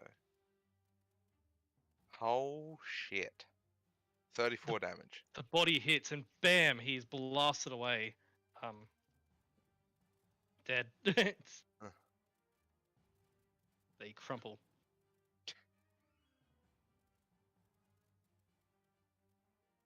I lift up my as I lift up my sword and I point at these three, I'm just like, now's the time to run. Make me an intimidation check with advantage. You just murder their shaman in one shot.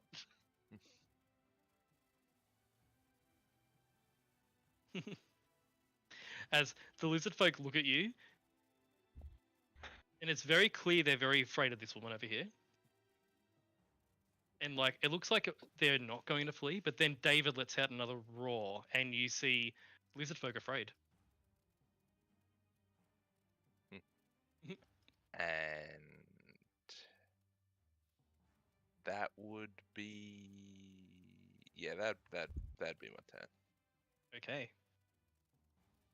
Archie, you are blind and being cut out on all sides.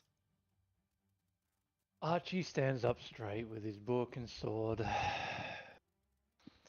He sort of just holds his sword and goes down for his pocket watch and sort of blindly looks at it. Yep. Opens his book, presses a button on the pocket watch. Yep. And casts Archie's time lapse. Bam! As I move all the way back here, I am now back at 84 hit points. With And you're 10 no longer HP. blind. And I'm no longer blind.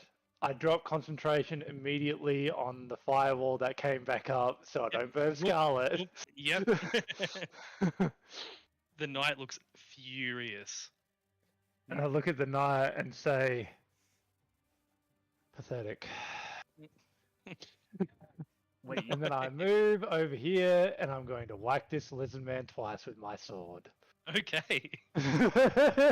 wait, you said Scarlet. I didn't hear what you said.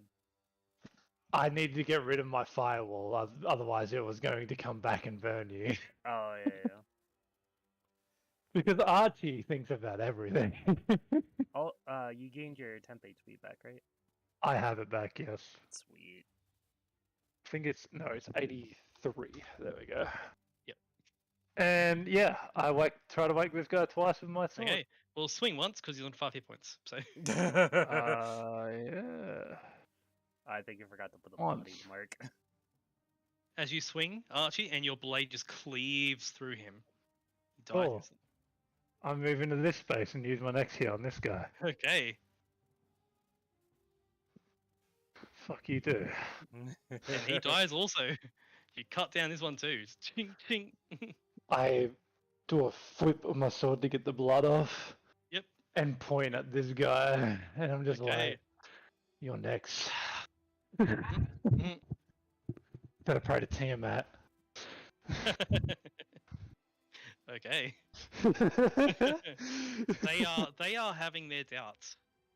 They were here to cut down guards and civilians, not fight you guys. Warriors. I literally just got beaten up by their champion and I look like I'd have a scratch on me. Yeah. And I'm a wizard. Archie, you hear these these knights muttering to themselves, "What happened? Is he invincible?" Like, Yes, I am invincible. Now, fucking come at me. All right. And then I say in Abyssal, or it'll be your last breath. Damn.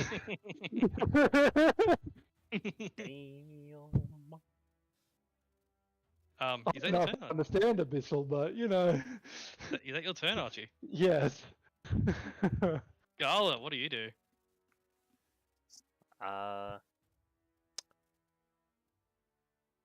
Well, first we're gonna go here.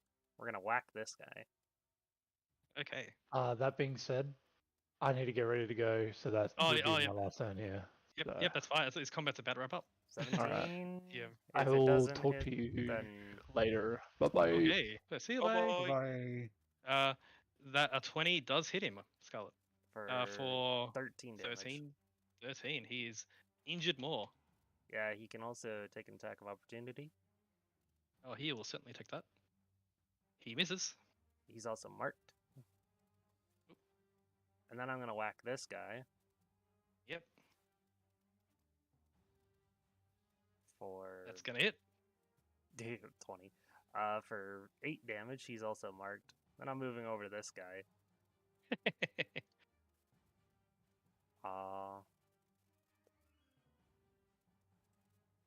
For a hit for 15 damage. He's also marked. No, he's not, because he's Oh, dead. Well, I mean, that's a different story entirely. As you hit once and injure one, hit once and injure one, and then hit once and kill one. And these two are bloodied after you've gone through them. Yeah, and she puts the banner on her back and pulls out the other sword. And she's Ooh. going to... where to? How much movement do I have left?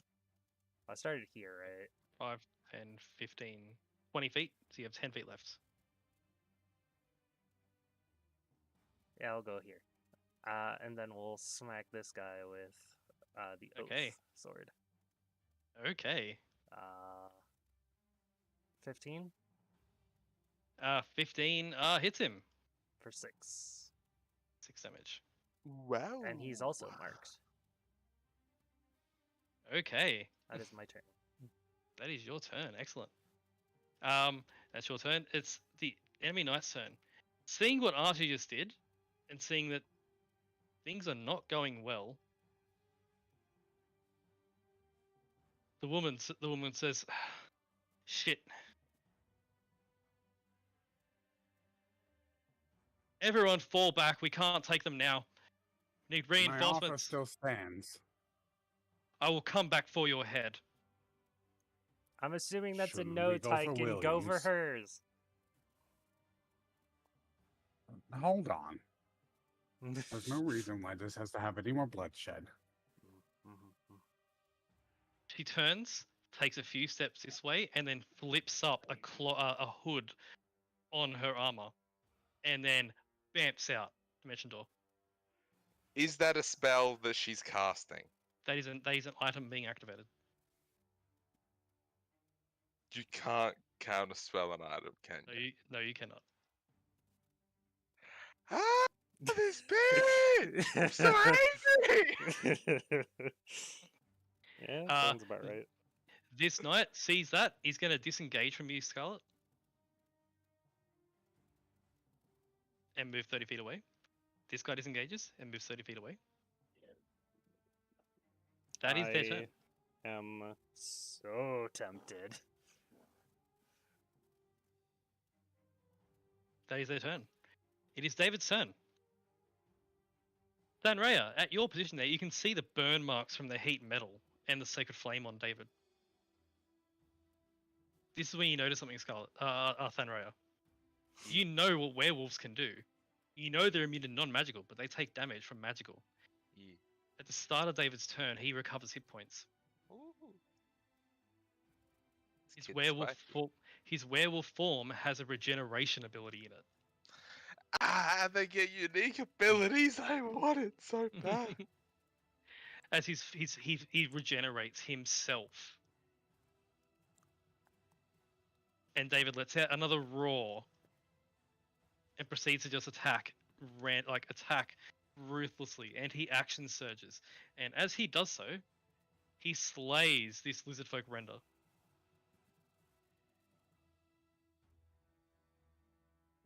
And looks at the rest of these lizard folk and just roars at them all. That's David's turn. Again. No, Tyken's gonna sheath the sword. Okay. It looks He'll like walk these over guys here. are all about to leave. Yeah. He'll give a shout. We don't have to be enemies. As you call that out. Is that going to be your turn? As you just stand there. Yep. Yep. The lizard folk look out and say, does anyone know Draconic? Uh, I believe Fenray does. Yes. No. You'd think Cool. I would know. As Scarlet, you understand what the lizard folk say as they all yell at each other. The champion's fleeing. Must flee with them. And the lizard folk all turn and begin to run. And Draconic, I'll respond. Tell her we don't have to be enemies. I'm trying to make that very clear. As the lizard folk proceed to run, they do disengage. And as they disengage, David takes an opportunity attack regardless. I mean, that's a him. Eat shit. Most of them get away, but this one here is cut down as it runs. The rest of them do run. The lizard folk renders see the rest running, and they also go into a full sprint to get away. Or the remaining one goes in full sprint. The cultist here, the cultist in front of you, he's definitely Scarlet, a Tiamat cultist, turns and runs without disengaging. Even if he disengaged, I would have been able to attack him. Would you like to?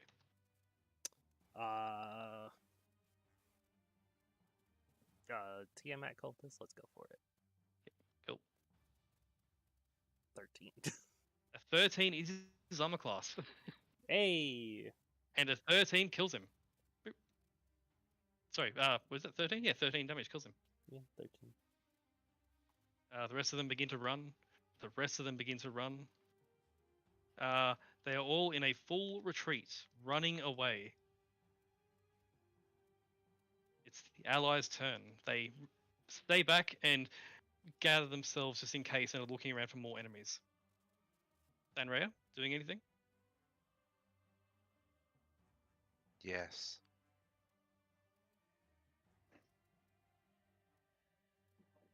What do you A do? lightning bolt down here. Okay. Get you to roll it for me.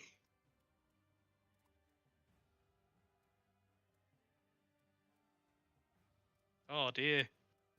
These knights that were running away are both blasted and are turned to ash by the lightning bolt.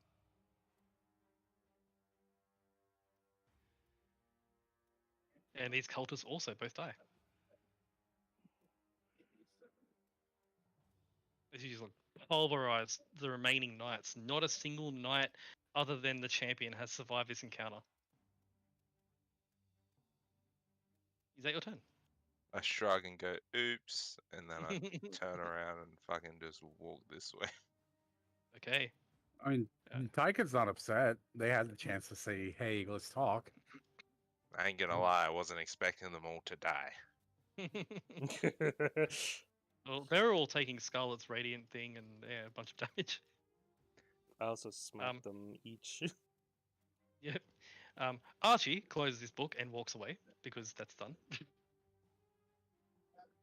Scarlet, do you need to do anything, or are you letting him flee now? I sheath both my swords. Okay. The Ebony Knights are dead. David, seeing them run, stops, lets out one final roar before he uses his action to revert back to his human form. You see him panting, not out of being tired, but calming the beast. He steps up to here and just watches them leave. Tygan watching him leave. Yep. Cool. The lizard folks' turn. They run off screen, and we are out of combat. As the enemies all run away, survivors run away. You hear them fleeing into the forests, and shouting and things as their war party has been decimated in a few moments.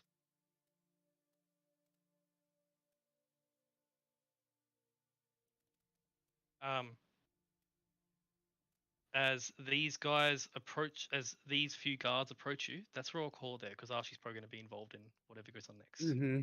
Most likely. Also, I actually do have to skedaddle now too because our water pump decided to break, and I've got stuff I've got to do around the house. Yeah, that was Lord. it was probably Soul's fault, I imagine. Yeah, I think Soul's in my shed. hitting my Shit's pump, just so. gone downhill like real quick. Ooh. It's you guys. What? I'm used to it by now. Y'all have a good one, and thank you for Alright, DM. peace out, dude. Thank you for play. Hope you had fun. Thank you. I did. Thank you. Yay. DM. Thank you for DM. Hey. Thank you for play. Oh, Thank you Also- for DM. Yeah. I could have attacked even if he. Yep. Yep. But yeah, you get to see David in combat for the first time. Disengaging doesn't matter if I have that. What? They provoke as long as they move. Mm. Which I've realized I shouldn't be attacking them when they come into my range. Mm. Which I Do you know was what I- doing bad the whole time I've had it. Like, the thing that I love about that ability is that it's literally Sentinel, but Better. it's better and it doesn't prevent me from using Sentinel because it's not Sentinel. Mhm. Mhm. So good. Mm. Yeah. Nobody escapes. Yeah. The thing about Sentinel is you actually can't attack if they move like while they're in your range to while you're in their range still. True, true. This one, as long as they move, I hit them. Yeah. So they could try to be circling me, I can just smack them. They try and get a flank. By the way, Mm. I know it's a big thing, but something for a magical item that I would like for Scarlet in particular, due to how this subclass works, or archetype or subclass, whatever you want to call it, is even if it's like later on in the levels, the ability to have more than one reaction. Yes. Oh, that'd be so good. I think later on I have one specifically for certain things as a cavalier, but I don't remember how it works, which I'm looking it up right now. Okay, I made a note. That is a thing. I know it's later on. Ferocious Charger? No, I don't think that's the right one. No, Vigilant Defender is at 18th level. special reaction you can take once on every creature's turn except your own, only to make an opportunity attack, and you can't use it on the same turn you take your normal reaction. Yes. Which is nice, but you can only do it to make opportunity attacks. And the thing that I'm wanting to do is the like the special abilities that I have, like warding maneuver. Mm. Yeah, I'd love multiple reactions too.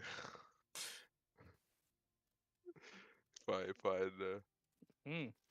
Okay, go that out. will certainly be a thing. I made a note.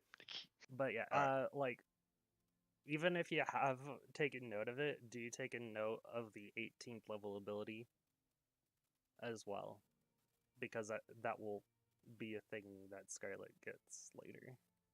Yep. Absolutely. I'm gonna go. I need to go to the toilet. Thank you for Okay. game. Thank you for play. Hopefully play next week. Ah, yes, hopefully. Alright. Thank you. See you. See you, bye. See you. Bye. So, do you like David's abilities? I mean, it's it's werewolf stuff. I expected it.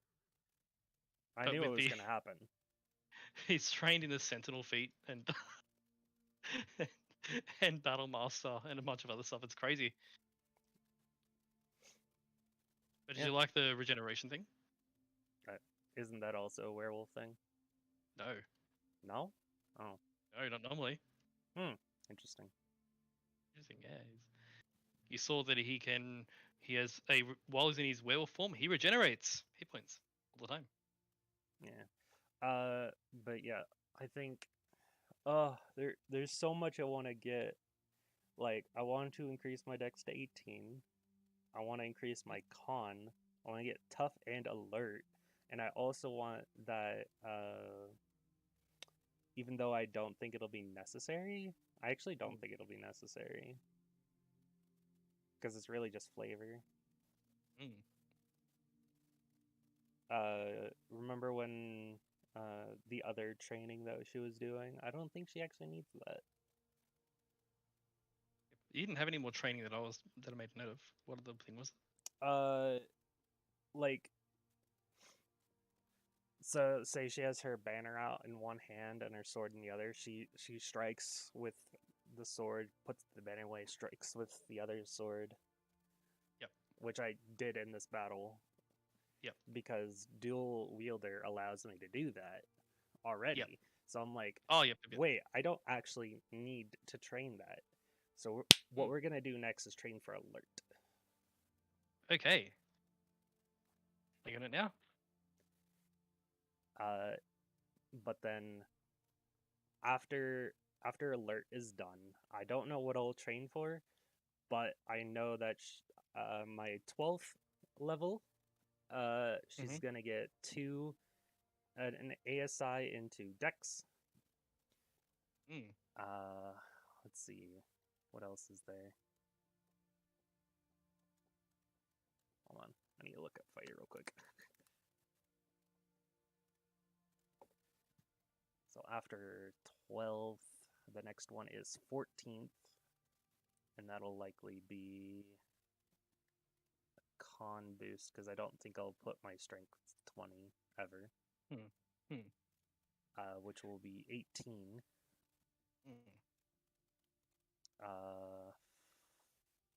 16th will probably be tough.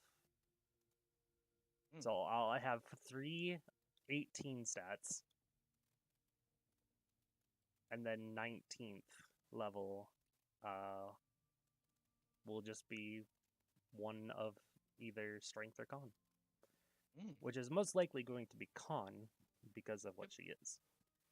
Yep.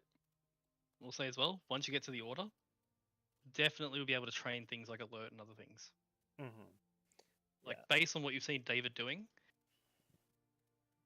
that's the sort of things you could definitely train in. Yeah. So you did take note of, like, Thanraya is going for the werewolf side, but Scarlet's trying to be stronger than the order itself. Yep. That is fine. Like, You are under no obligation to become a werewolf. Yeah, she Um, she wants to stick to the old lineage. Yep. And maybe eventually make like a separate branch of the order that for the people who don't want to become werewolves. Yeah, that could be a thing. And I mean, so as David did explain to you when you camp with him, it is a voluntary thing yeah, to be I the know. werewolf. But it's for like victory at any cost. So taking on the curse is what they view as necessary to win. But if that becomes unnecessary, then they won't do it. Yeah, but like the people who don't want to become werewolves, like she'd be Yeah. willing to train them in her own way. Yeah, absolutely. And it'd be like a different style to them because she's more of a protector while they're more of a go all out. Yeah. Well, the thing is, they're not all just going all out. You know what I meant. David, yeah, but like when David ran into that group of lizard folk, that wasn't a going all out. That was a, I'll run in here because that way all these enemies are going to be on me and not everyone else. So it Mhm. was a protecting in their own way. Yeah, like Yeah. she has the style of protection of being near the allies while his Yep. style is being near the enemies. Yes. Yep. So there could be like two different branches. The one that's like front line and the other one who's more like the support front line. Yep. Mm. Which together would make a pretty strong team. Yep. Yep. Oh, that's exciting. And you've met the NivXL champion. Woo! Yeah. Boop. She comes for, Who if wants- if she comes back for the head, she's gonna fucking use her oath sword on her. Do you remember what she said? Hmm. How she wants to take your heads to prove that she's a better champion than William. And she wants to Tyken's head, isn't it? Yeah, well, anyone's head. Any of your heads. Good luck. But yeah, she has a vendetta against William. Because he's the champion and she's not. Yeah. And she's salty about that. Yeah. How far is a mile in feet?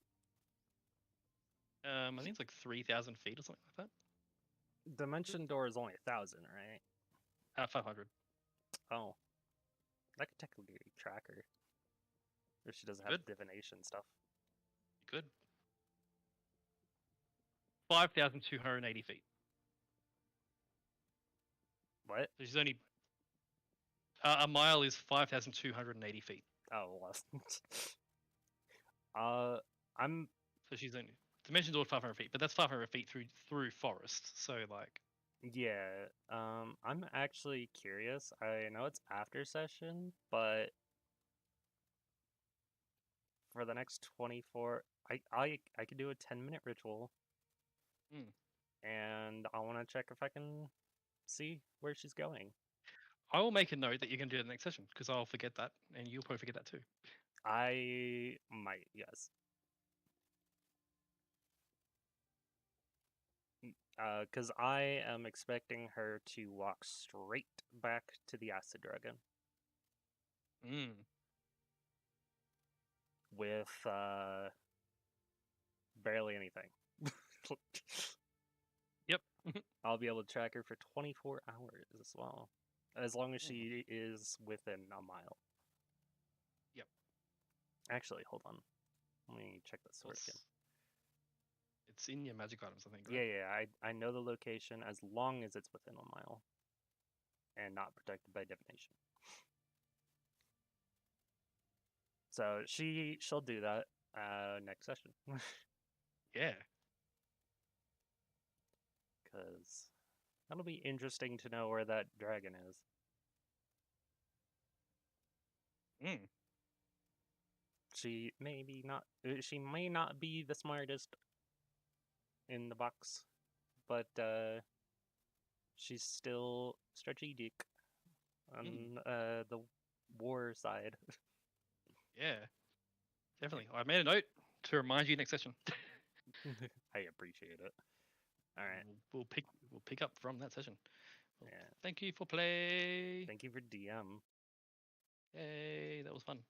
It was. Do you like the bullywugs? That was interesting for sure. Like, if you go to fight them, you were going to fight a froghemoth.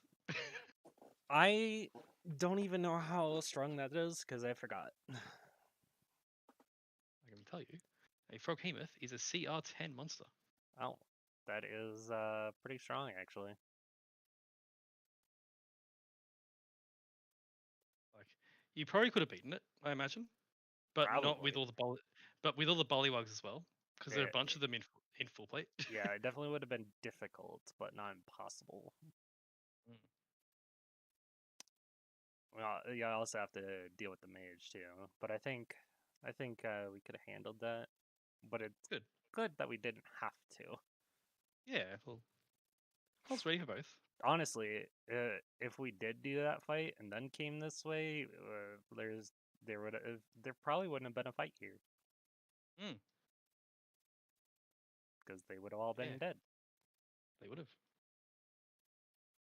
Well, we saved 5. Well, the thing is, these are the guys. These 5 or any others, they stayed behind to hold these attacks back so the commoners could get away. Yeah. My plan with Scarlet was to go into the middle of them all and give them temp HP to help them survive a little longer, but I rolled shit. And the Lucifer rolled pretty good. Yeah. So I can But- actually help them. Mm. I'm just glad they can now go help the civilians that are running away. Yep. With Charlie. Charlie's back there healing him away. Did they stop running at all? They did come under attack by a group of lizard folk.